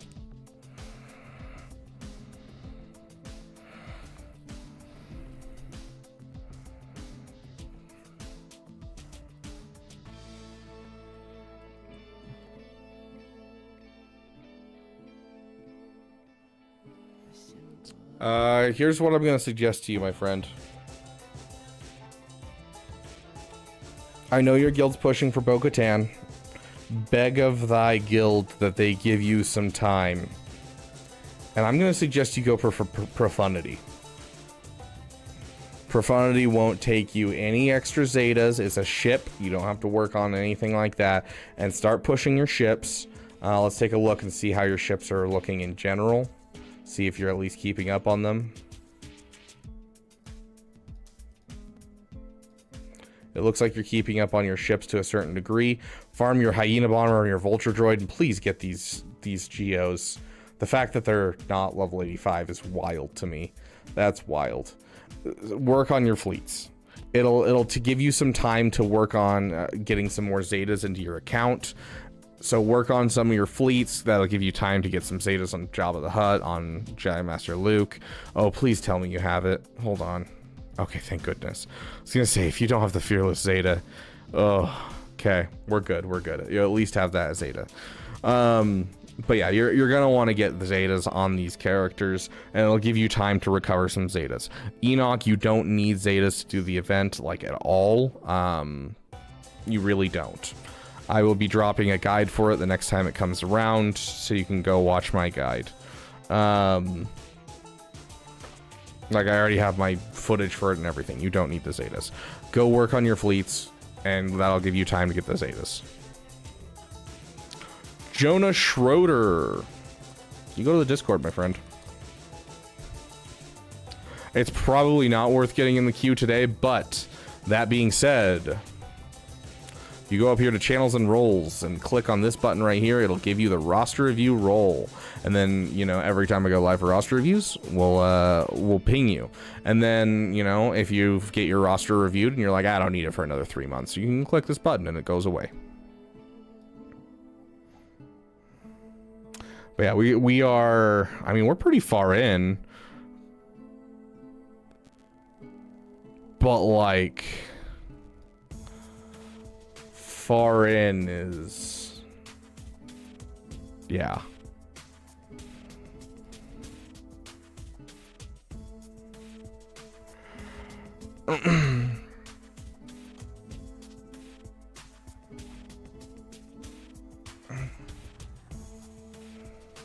Couldn't do the 5-star event last time. A guide by you would be amazing. Thanks for you as well. Love your content. Thanks, dude. Essentially, what you have to remember for the event, just to give you an idea, the idea of the event that like they don't tell you is understanding how the blight works. And so blight gets dispelled when you heal to full health. And so you essentially don't want to hit him with anything. You don't actually want to get him below 100% health. You just want your characters to be as beefy as possible to survive long enough where you can just sit there and keep stacking blight on him. And eventually when you get to a point where you're just stacking blight on him, you're going to get to like 20 stacks of blight. And then at that point, you're just going to start wailing on him with every single ability that removes turn meter, because then he'll start dealing tons of damage. And then he'll never get to the healed point, and you'll just continue to stack blight. And so it's literally just, you have to stack 20 stacks of blight on him before you get him below 100% health. So we're gonna end right there, just so only Bombardment can't get a roster review. No, I'm kidding. Only Bombardment is going to be the last roster review tonight. I do gotta get going. But that being said, tomorrow is GAC. We'll see if I am feeling generous and I want to do an extra stream tomorrow for roster reviews, because we had so many people come today. We shall see. But for sure, we'll do roster reviews after our GAC stream. I am off work tomorrow, and I'm also off work the following day. At the bare minimum, keep an eye out for something like a members only stream tomorrow. But okay. Working on, are we in the right account? We're probably not. Yeah, this is still bait. Okay. Mr. Bombardment. I haven't seen you on the channel in a while. It's been a while. I've missed you, my dude. Working on relicking up a lot of characters. Days away from Executor unlock. Congratulations, dude. That's awesome. Going into Inquisitors and would like to know where to go. Oh, please tell me the Inquisitors is for your guild, my dude. Is the Inquisitors for your guild? Sari last one. Dude, I honestly don't even know where Sari is.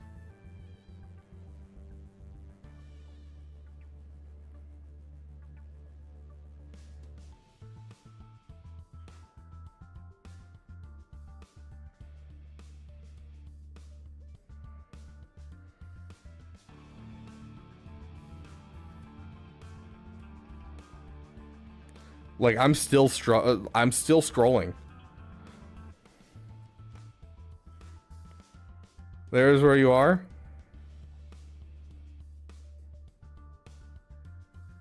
This is where I'm ending. This is Bombardment right here. Like, dude, so many people signed up for roster reviews today. Oh, Inquisitors are free guild. Okay, going into, I'd like to know where to go past that. Top IDs are casts, malevolence, and other fleet-like stuff, or see. No. Did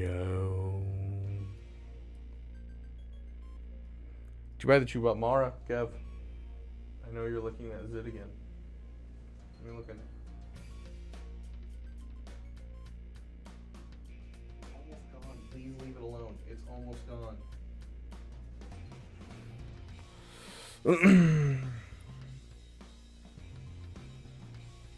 Bounty hunters.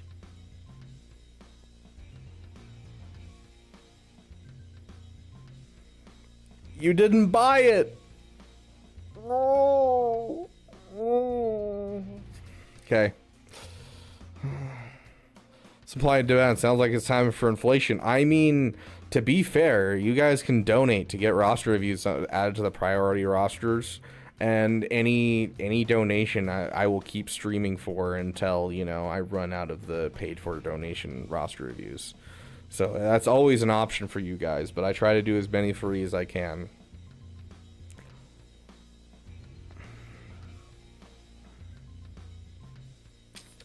Okay, well, let's look at your rebels. Did you buy the JML bundle? You did buy the JML bundle. You have the Shadows of the Empire bundle. Okay, so Sith Eternal's not great.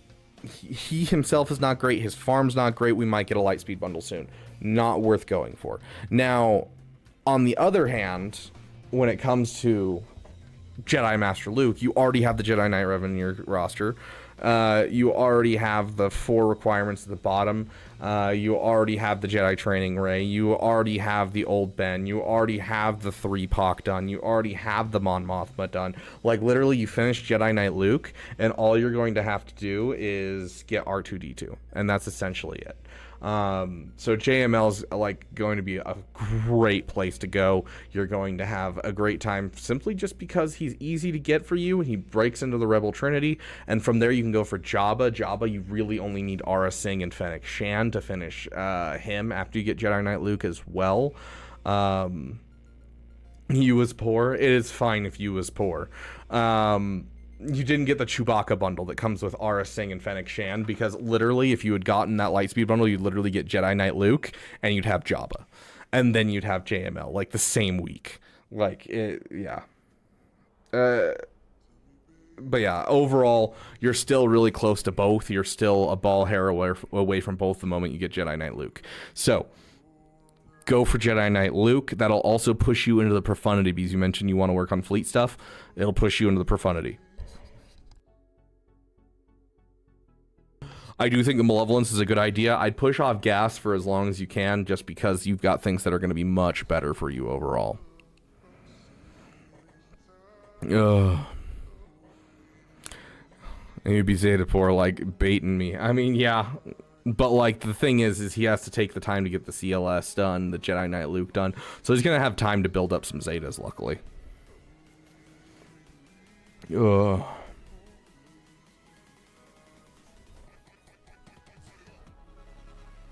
As for an Omicron, you should definitely put the Bosch Leia Omicron on. I'm joking, please don't. It's the worst Omicron in the game. I think so. I think no more than 3 months away, Ladarius. Hey, Lacavones. Lacavones?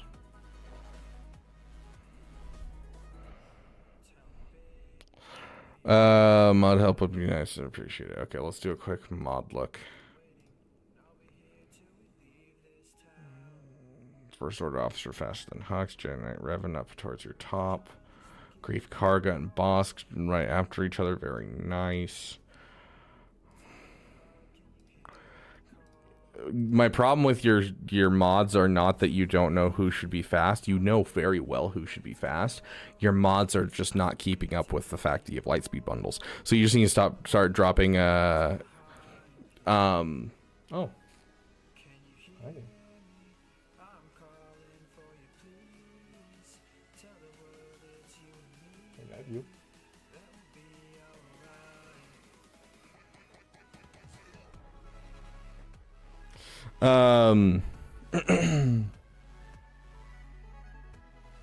You need to refresh your mod energy. That's basically all it is. Oh, I just popped my back so many times. It felt great.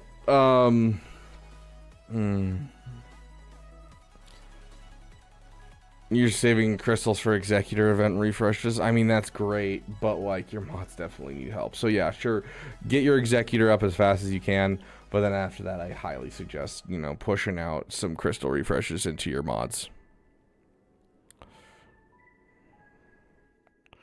Oh, Quentin, that hurts. Ooh, is the bow event permanent after this go around? I think it is. I think this is the last time it's going to come around, and then we're going to get it permanently. I think it has been a year since she's come out. Let's check. Also, welcome, Daniel. It's good to see you, my friend. I haven't seen you in a while. I literally just sorted all of the accounts that I have access to yesterday just because BlueStacks was glitching hard, and so I had to like reset a whole bunch of stuff.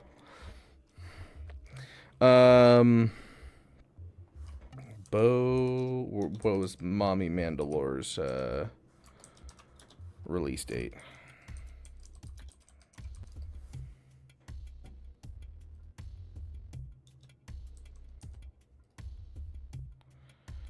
Yeah. A year ago. No. Hold on. No, that's Bo-Katan Kreese. Where is it? Come on, where's Mommy Mandalore? Here we go. Oh, it just showed it and then it glitched. December 21st, 2023.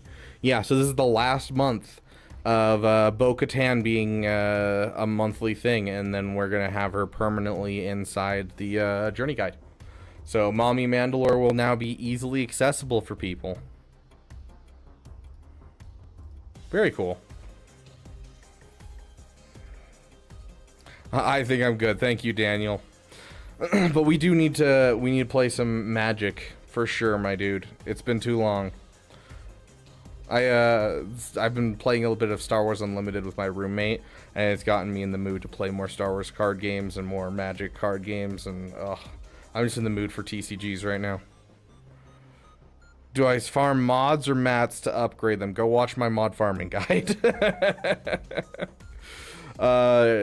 Basically farm your mods to capacity, and then once your mods are farmed to capacity, then you switch to farming stuff to get them up while you go through them with your credits and get them all sorted, get them ready to go, and then you circle back around and you start upgrading those mods as you're going, and then you circle back and you start refilling the mods, and so you just go back and forth. Dude, fear the rabbit. Daniel, is that the only way that you win? Is it just, what is it, Thopter Assembly or whatever it's called? 2% on top? Heck yeah, only bombardment. Commander. I haven't played the standard ever. I used to play modern a bit. But for the last probably 6 years, I've played Commander now.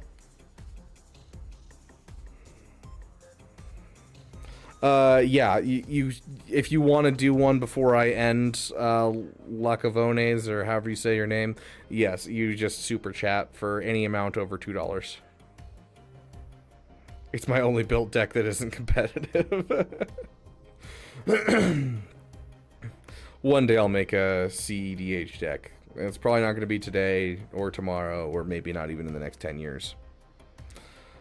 Modern is essentially anything that's not standard between forever.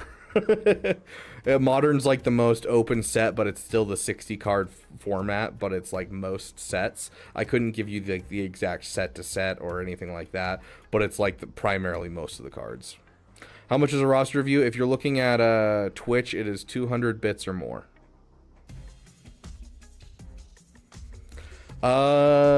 Bait. Hold on. Let me see if I can find this for you.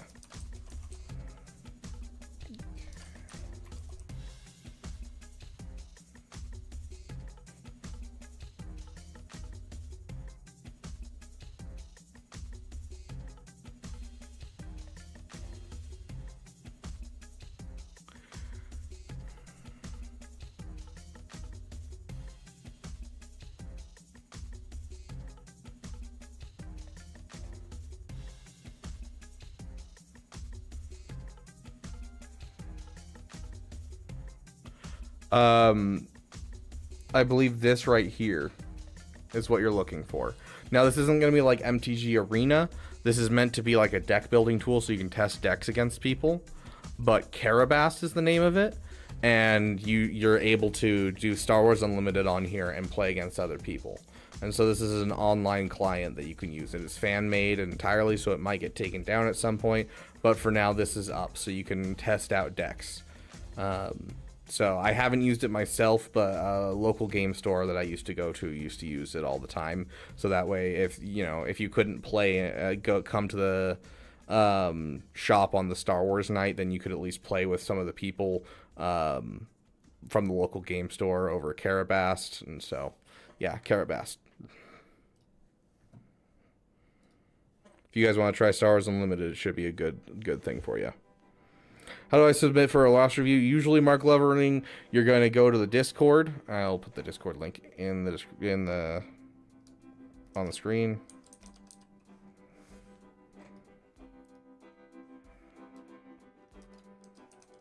All of you can use the command !Discord and it'll work.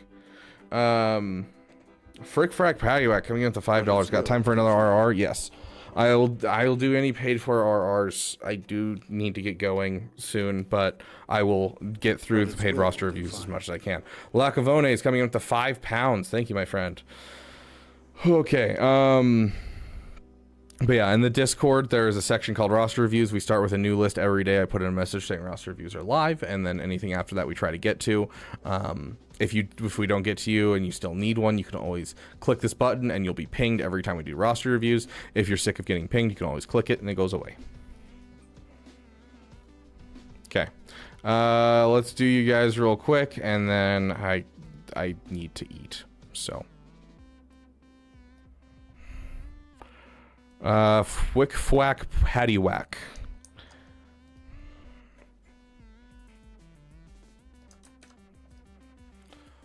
Oh, Fwick. It's a Lightspeed bundle account. Brand new and could use some direction and advice. Dang, this looks brand new. Like you bought Lightspeed bundles and that's it. That's interesting.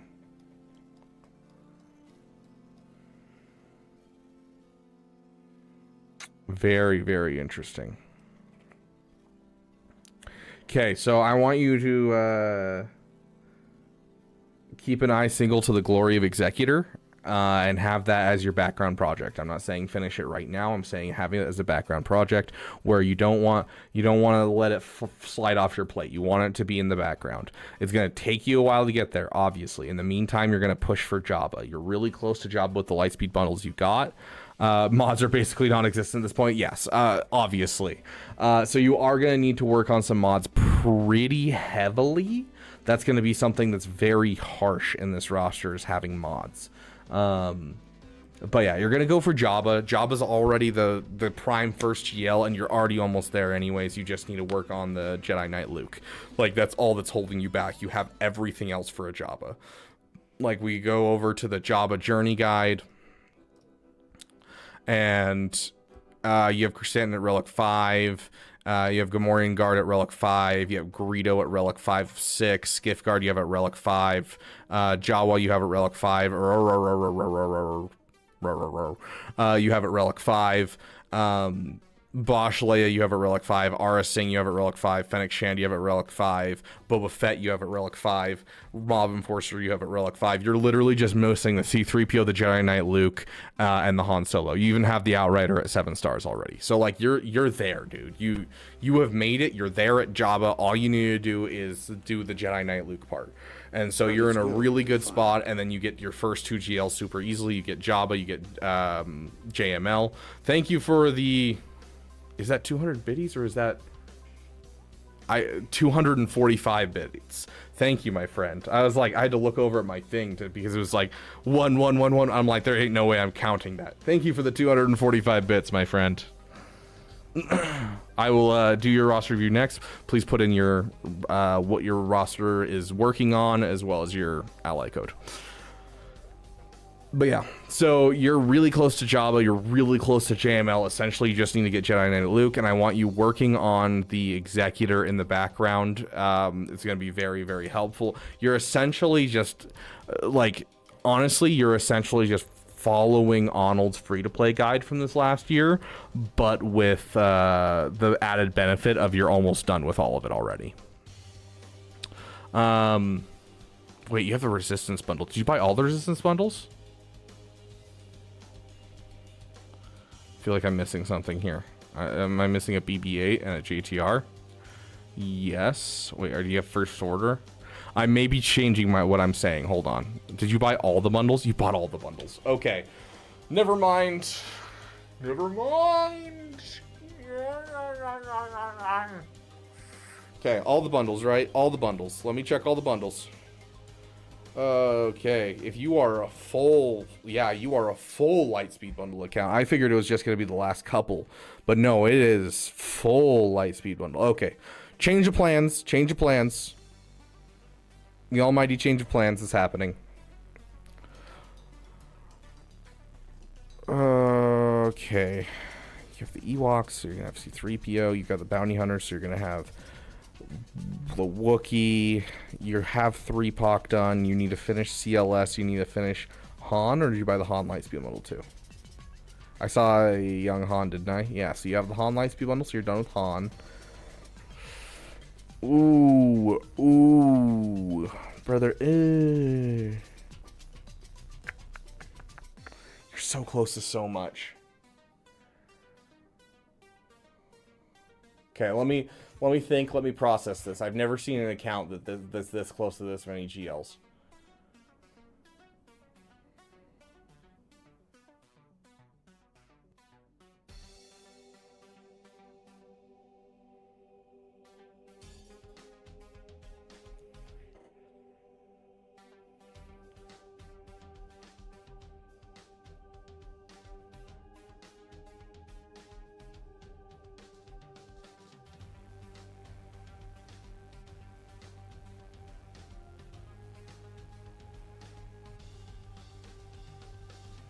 I'm not changing my mind.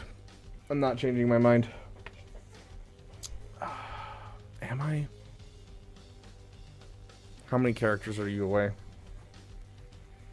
Because you should have Wampa, right?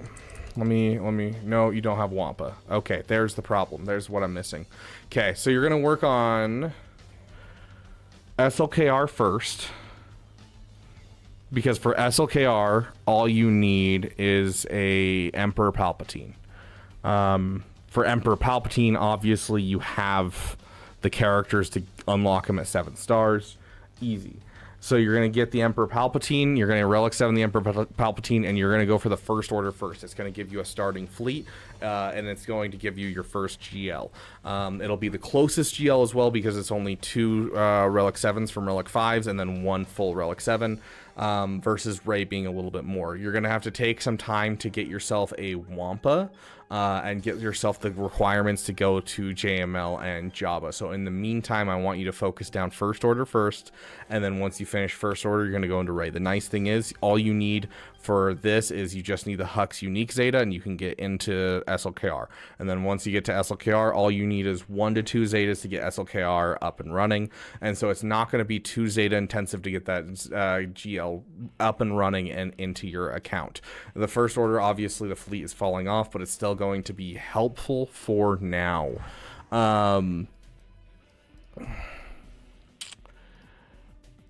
You're going to need to pay attention to your ships especially, and make sure you're utilizing your ships. The first thing that I want to see you work on, as much as I'd like to say immediately go for the Executor, obviously it's going to take you a while to get the Razor Crest. The Razor Crest is going to be awful, and so I want you to go for the Executor. As I said, an eye single to the glory of Executor. It will come in time. When that time is, I have no idea. It depends on how diligent you are at checking the stores.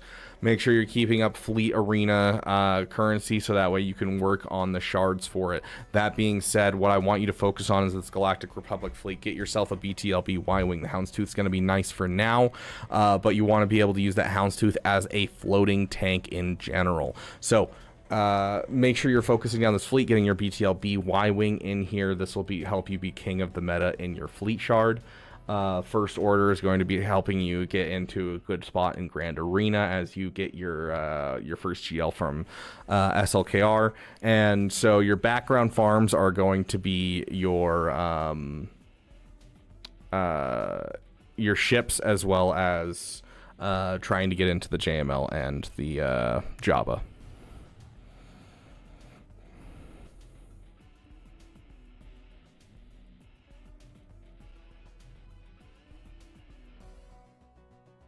for Zeta-less GLs. That's the thing, is he really isn't, because he's gonna have time. That's the thing, is he's gonna have time, because he's gonna finish, you know, SLKR and get him done with 2 Zetas on his character, and then it's only 1 Zeta to get Ray as well. It's gonna take time to finish both of those GLs to any degree, especially this early. You got to remember, he's not really getting much in the way of assault battles, besides what he can get from his lightspeed bundles. It's gonna take him a while, especially a while, to get Wampa done, and up to relic level. So like there's a lot to work on here, and a lot of stuff to like kind of focus on.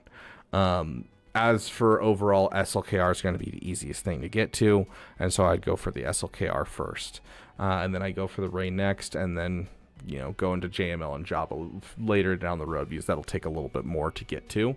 But yeah, make sure you're focusing down your BTLB Y-Wing, and working on your finalizer, so you'll have 2 good fleets to deal with for now.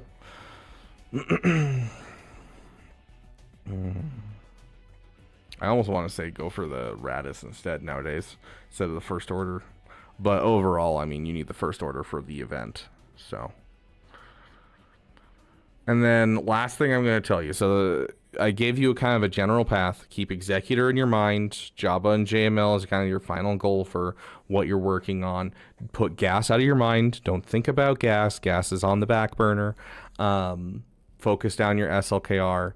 That type of thing. I want you to go watch my video. I honestly don't even remember the name of it. Let me go check what the name is. I'm sure if you look up Lightspeed Bundle Farming Rabid Beaver, you'll find it, but I'll check the exact name so that way I'm not leading you astray. Lightspeed Bundle Farming Guide. So it's called You Got Lightspeed Bundles, What Now? Go watch that video, and I kind of give you a pattern on what to follow. It's not meant to be a like straight up, this is, you know, this is what you farm, this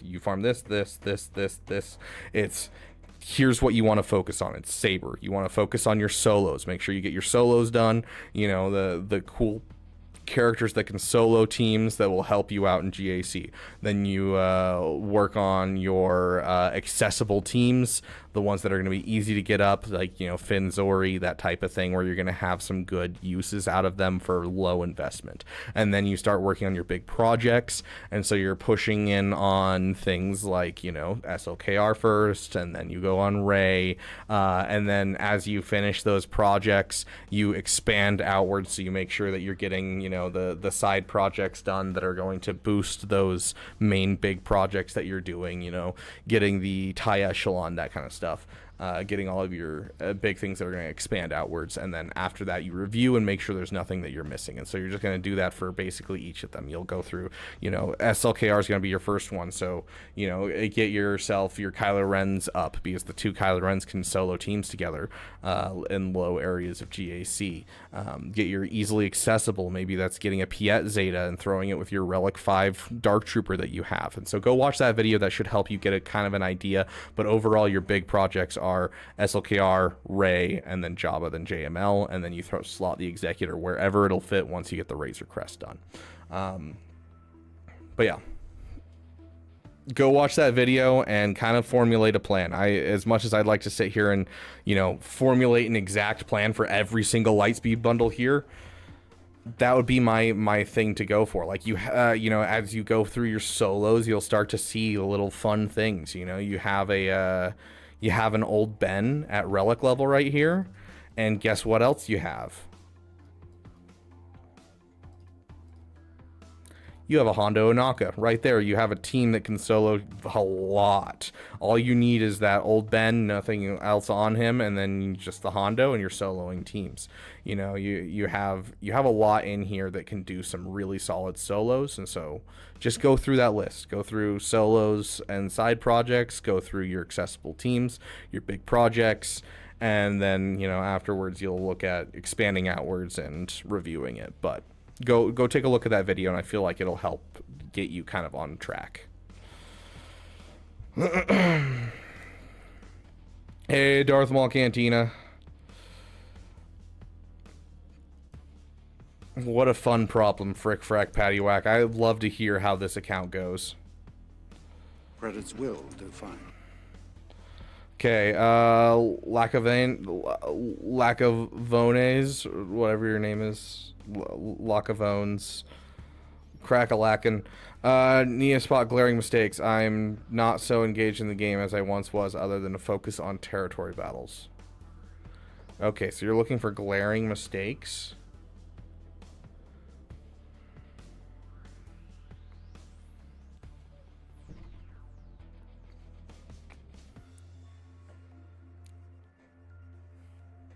Whoa, Mara.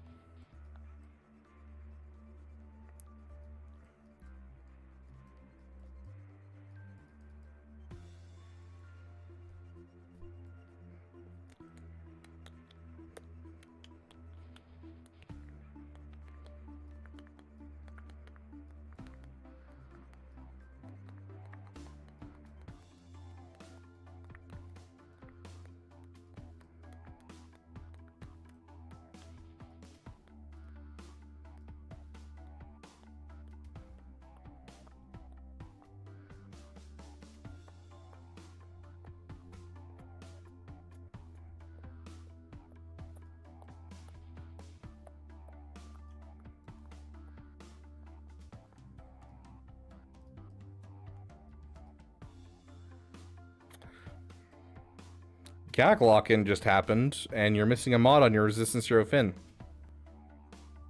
Okay, Mark Lovering, make sure you put your ally code in the disc or in the chat. It's going to be 3 numbers X, 3 numbers X, 3 numbers. If you don't do it in that format, then YouTube will recognize it as spam and delete it off my screen. So.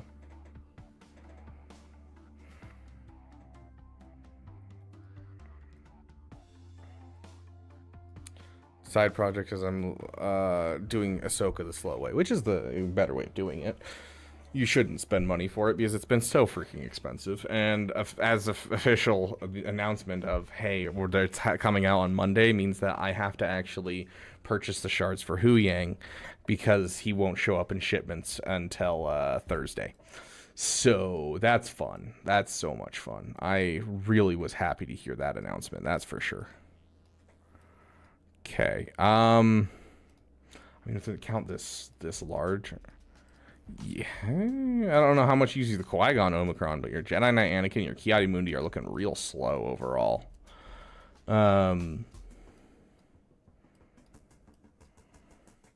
Honestly, if you're more of a territory battle focused person, like, obviously, this account's big enough where I'd be working on the Paw Patrol as fast as I can, which you've already mentioned that you're working on Glass slowly, which is good. My PP is to fastest character, at least in the guild. What do you mean, like, fastest non-GL character? Yeah, Lumar. So, we knew it was probably coming next week just based off of what happens with CG. They always drop it 2 weeks after the last character, so that way you can't, like, farm the last character. But on TikTok and on, like, YouTube Shorts and Instagram and stuff, they dropped a ad that gives a countdown till Ahsoka comes out. And the countdown is 6 days. So.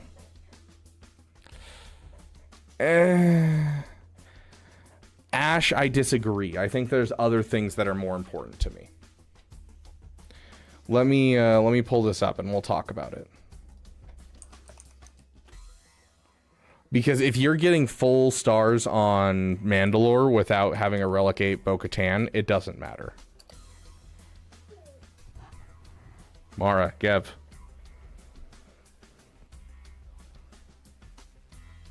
What I would be focusing on, because you look at Mandalore, there's no special missions here, so you're not getting anything bonus. Like, yes, it's nice to be able to do, you know, get out of here, do this thing right here, where you can do the Bo-Katan mission. Like, yes, this is solid, this is nice, it's going to help you get through this, but it doesn't necessarily give you any extra rewards. I would rather see Relic 8 Inquisitors, so that way you can do this one and help your guild get 3 currency. And so that would be more of what I'm looking for, is looking through these special missions and seeing what I can do to help out my guild. You know, making sure that you have the where is it? You have Zepho ready, right? You have these two. Do you have the Relic 7 troopers with Krex? That type of thing. You know, I go through this interactive roadmap and see what you're missing, like the Relic 8 Inquisitors. Which, I mean, I saw the Great Mothers, right? Does that mean that you have Merrick? You do not have Merrick. I mean, as you slow farm Balin, this is going to be a solid one because this makes all of the Inquisitor events just full auto, essentially, in territory battles. And so full Relic 8 Inquisitors, I think, is definitely something that'll help out your guild if that's your focus. I think territory battles, if that's your focus, that's something that I would work on. And I just go through that rote territory map and just see if there's any special missions that you don't have done and finish them up just to benefit yourself as well as your guild. The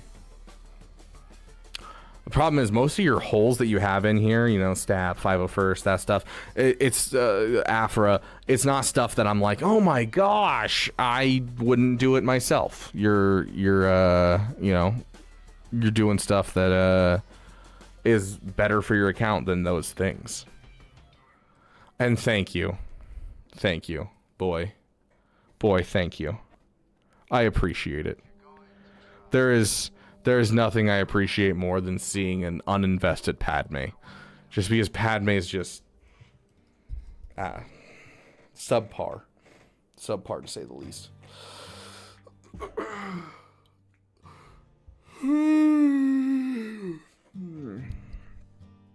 You could get Sith Eternal, you could get, you know, Lord Vader, but honestly I think GL Ahsoka Tano is going to be better for your account and for your guild.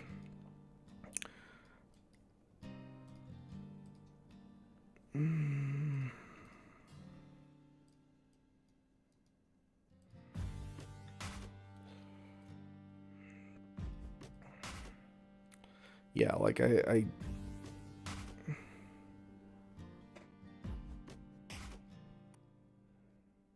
there is a glaring one. I'm not joking. I'm not joking, Lacavones. I love seeing a Gear 12 Padme because she's just so subpar in the current meta, dude. Like, you have a JMK, so like, honestly, great. Get her up for the JMK squad. That's gonna be solid. But like, outside of that, there's no point to leveling up your JMK. Like, for your account, yes, it makes sense because you have the JMK. But for most other accounts, I'm leaving them right there. I'm leaving them right there. This hurts my soul to see.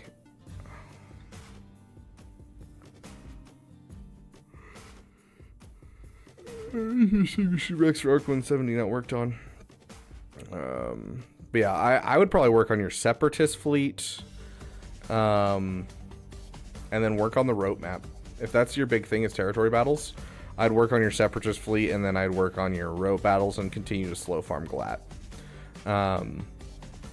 Like, get your Inquisitors up to Relic 8, you know, get your Young Han up to Relic 5 with Kira up to Relic 5 and that type of thing.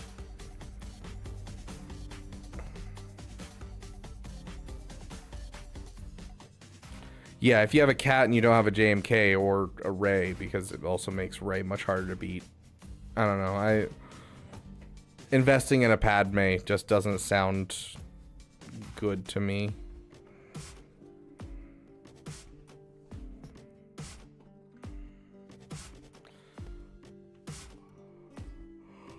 Oh. Yeah, it looks like a solid account. I think the only glaring problem I see is honestly just that Separatist fleet. Other than that, you're looking like a really solid account, and especially an account that's pushing for territory battles. I think all you're kind of missing, like, you have the Bo-Katan, you have the Zepho ready. I would say, like, you know, work on your 5.0 first and get your 5.0 first up to go with your Rex, because you have the Krex done. So you just need Relic 7 5.0 first. You know, get your Inquisitorius up to Relic 8, and then you can get 3 for your guild. So like, I would focus down those special missions in Rote. Hey, Otter, I'm about to get off, but people started paying, so. Yeah, Night Sisters for territory battle as well, yep. Okay. Oh. I'm tired. Okay. Last one. We got Bean over on Twitch. You do that with Bad Batch already? There we go. Yeah, then don't even worry about the clones. I just always assume it's 501st just because that's what most people have. Most people don't have the Bad Batch. So if you're doing it already with Bad Batch, then yeah, don't even worry about it. So yeah, Night Sisters, Inquisitorius, that kind of stuff. What did I eat today?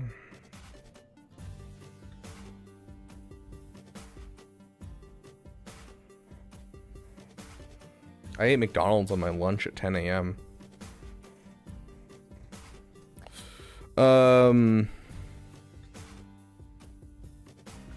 Okay, working on job at the moment, and any advice is welcome. Also just unlocked Ben Solo. Well, Ben Solo is definitely one of those things. It's gracious. It's one of those things that you should be on your list, but honestly, with where your account is right now, with the Lightspeed bundles that you purchased, it's not going to go above Jabba, that's for sure. You're going to finish that Jabba.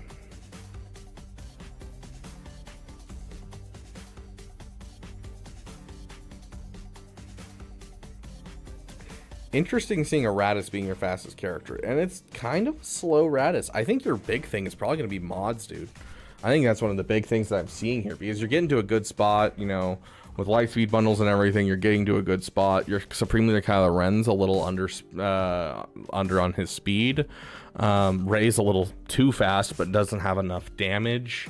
You don't even have a full speed set here. This should be offense health. So yeah, I would say start using swago.gg and do a full like mod rework. Like this should be all health. Yeah, this should be like all health. This should be all protection. So yeah, start using swago.gg for your mods, and I think that's one of the biggest things that's going to make your account really pop. Because you're getting to a point where, you know, you have a you have an ad rad. What I want to see in this roster is better modding, finishing your Jabba, and then taking a bit and finishing some of these farms. So, you know, now that you have a moment, you finish your Jabba, that kind of thing. I want to see you finish relicking your Captain Rex, your Marin, your Zori Bliss. You have some good investment into them, finish them up. You know, do some good stuff like that. Love the sticker, Mark. Thank you for the 99 cents. For those of you who don't know, when someone donates 99 cents or $1, sure, we bring Mara up on the chair and we give Mara a treat. Where's your good poopers?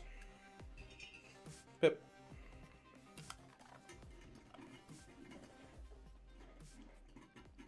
Where's your good poopers?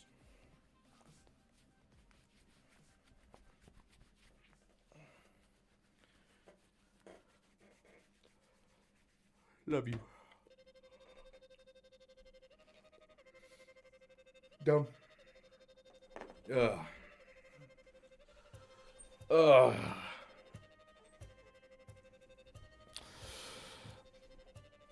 Use the rote combat mission, Relic 5 and 6 sections.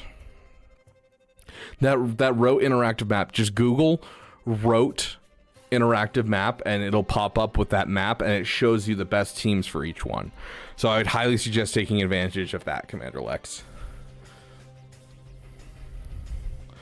But yeah, that'll also give you time to do the Ben Kenobi Ben Solo, not Ben Kenobi, Ben Solo as well. So like, you know, that's kind of your space to take some time and finish some farms. And so that would be my suggestion, is you take like 6 months after you finish Jabba and you work hard on your mods, you work hard on finishing some farms and do that type of thing.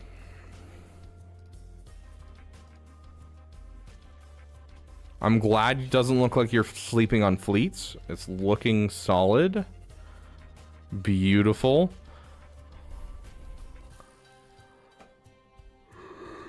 Beautiful. Love to see it. Love to see it, dude. Loving seeing it. Mark Lovering, do you mind dropping your ally code? Oh no, there it is. I got it. Okay, I got your ally code. Sweet. So yeah, that would be the big thing, is working on your mods and kind of finishing some of these farms after you finish your Java. Like your 501st needs to be finished relicking.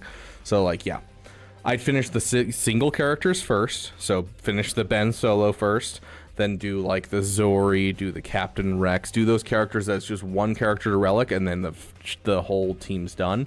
Finish those ones first, then do bigger projects like the 501st. So you're just looking through your fork. So with fork stands for factions, overinvested, underinvested, recently acquired, and killer characters. So you have these, you know, Captain Rex with 2 Zetas but not relic. That's overinvested, underinvested. You look at your 501st, it's a faction that you need to finish. You know, recently acquired, Ben Solo. You know, you just use the forks through your roster and finish up some farms, and then you can move on from there afterwards and go into, you know, Leia, and then go into JMK. But before you go to Leia and JMK, use the forks, fix your mods. If you need a good mod farming plan, go look up mods Rabid Beaver. You'll find some really simple videos.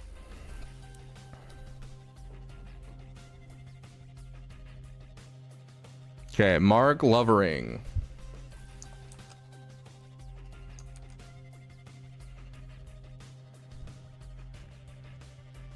Credits will do fine. Dang, coming in with the 199 again. Thank you, my friend. What is the... Do you have anything about your account? Also looking for glaring mistakes? Okay. Let's see.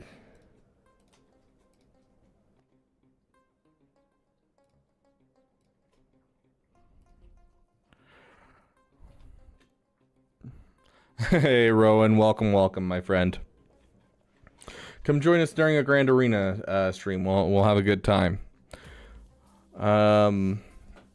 Just launching out, I want to know why to farm next. I think the reason that you should farm is that this game is... It may not be fun, but it staves off my existential dread and lets me focus on something fun that gives me a sense of accomplishment, especially because it takes so long to get anything. So it's like that delayed dopamine hits just so much harder than almost any other game. So that's why I would say you should keep farming. Just, you know, stave off the existential dread, get a hit of that dopamine regardless of who you are. Even if you're like me and you have ADHD and those dopamine receptors just don't work quite right, you can still get a solid hit of dopamine when you get things like a Jabba or a GL Ahsoka Tano. Oh, you mean what? Okay. So yeah, what you're gonna farm next is definitely gonna be Jabba. Once you get Jabba in your roster, you're in a really good spot mod wise. You're in a really good spot in general. You'll have plenty of offensive and defensive GLs. You're gonna be in an amazing spot. How are your fleets? You've got the Profundity and the Executor. Yeah, you're gonna be in an amazing spot the moment that you finish Jabba. At that point, you're kind of in the I'm gonna call it the end game, my dude.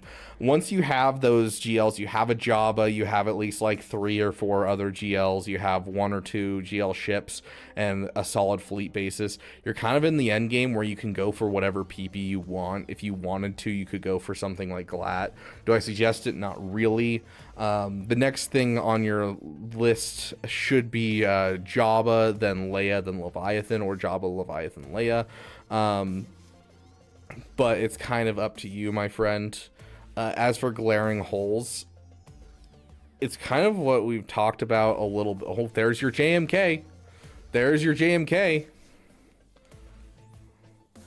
You just unlocked JML. You mean you just unlocked JMK? Bro, what is up with people just confusing JML and JMK? You just unlocked JMK. Okay, so you're going to finish JMK then. No, this is a paid for roster review right now, Eskimo. We did a whole bunch of free ones, but we were about to end and a couple people donated, so we're doing those real quick. That makes more sense. I was like, you have a Relic 9 JML and you just unlocked him. That's wild. Yeah, so you have JMK in your roster. You're about to get Jabba. Your next big project after that's Leviathan. Normally I'd say Leia. Leia's really close, but Leviathan's going to help your account more than Leia will. But after you finish your JMK, I would, just like I've told the last couple of people, I would like to see some working on the roster. I want to see your Sith Empire done. Use the forks, dude. I want to see Marin done. You know, I want to see some of these characters that you have kind of just sitting around, like a Jedi Knight Cal Kestis sitting back here. Bro, finish your JKCK. That's a solid character in your roster. You put in the Kairos to get him up to, you know, gear 13. So I'd say finish your Jabba and then just take a nice break, get some of these characters up to the level, go through your roster with a fine-toothed fork, and then go for Leviathan. So take like a 2-3 month break and then go for Leviathan. Don't worry, we do roster reviews on every single stream, Eskimo. Also, question, are you from Alaska? Because I'm from Alaska.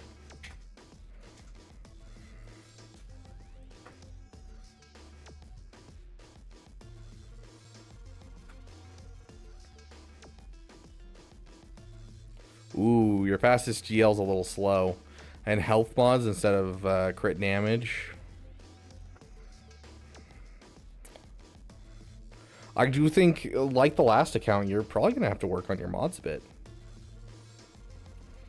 450. I mean, your offense is not awful, but a Relic 9 to get at 12,000? Like, I'm glad you're focusing on offense health, but she's pretty dang slow. No Ireland? I figured I'd ask. I got family from Ireland. My uncle was as part of a child smuggling ring. And yeah, so he didn't know his family like at all and grew up here in America. Pretty great. Yeah. Good times, good times. Hi Rez, welcome, my friend. Yeah, for how large your roster is, your mods are suffering. I don't know if that's Lightspeed bundles or if you've just never taken the time to work on your mods very well. Please work on your mods. Drop some extra mod refreshes in there. If you need some simple mod farming guides, go watch my mod farming guides. I have a filter in there so you can know how to filter your mods easily. And go get some better mods. I feel like these last two accounts have been struggling a bit on mods. That's been like the biggest thing, because like you're getting to the point where you have a lot of good stuff in your roster, but having good stuff in your roster isn't nearly as important as having good mods, because you know, if you have a low speed cat, anyone in the game can take down your JMK fairly easily. Like you need to make sure that you're putting good mods on your characters. So I'm gonna say go straight in on those wonderful mods.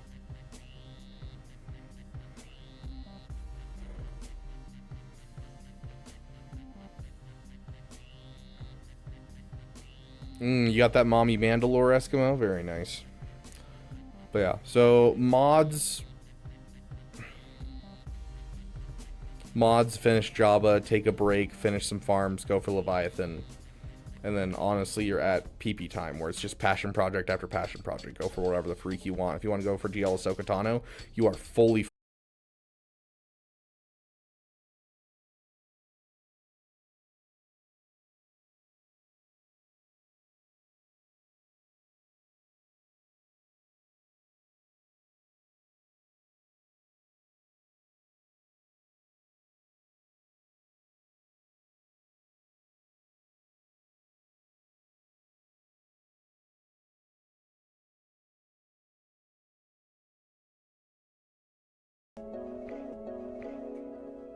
if you have bad mods, you sell all the bad ones and start over. Not immediately.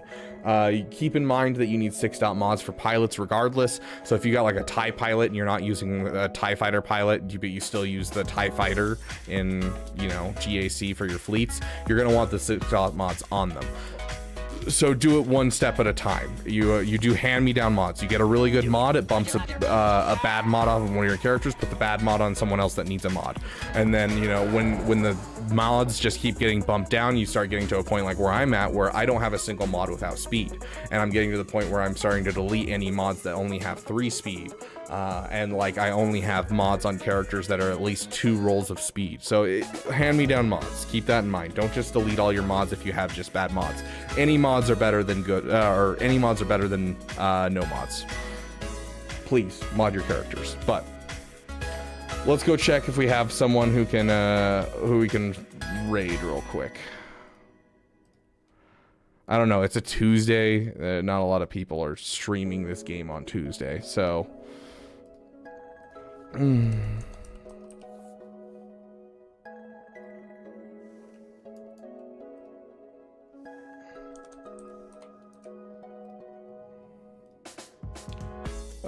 looks like there is someone playing right now.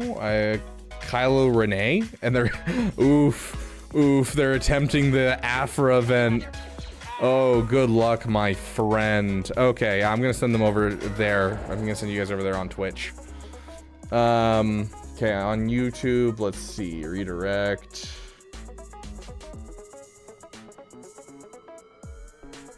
Ooh, interesting. I think I'm gonna send you guys over to this guy. Matt Masters is trying out Marvel Rivals. We've raided him a couple times, so I'm gonna send you guys over to him.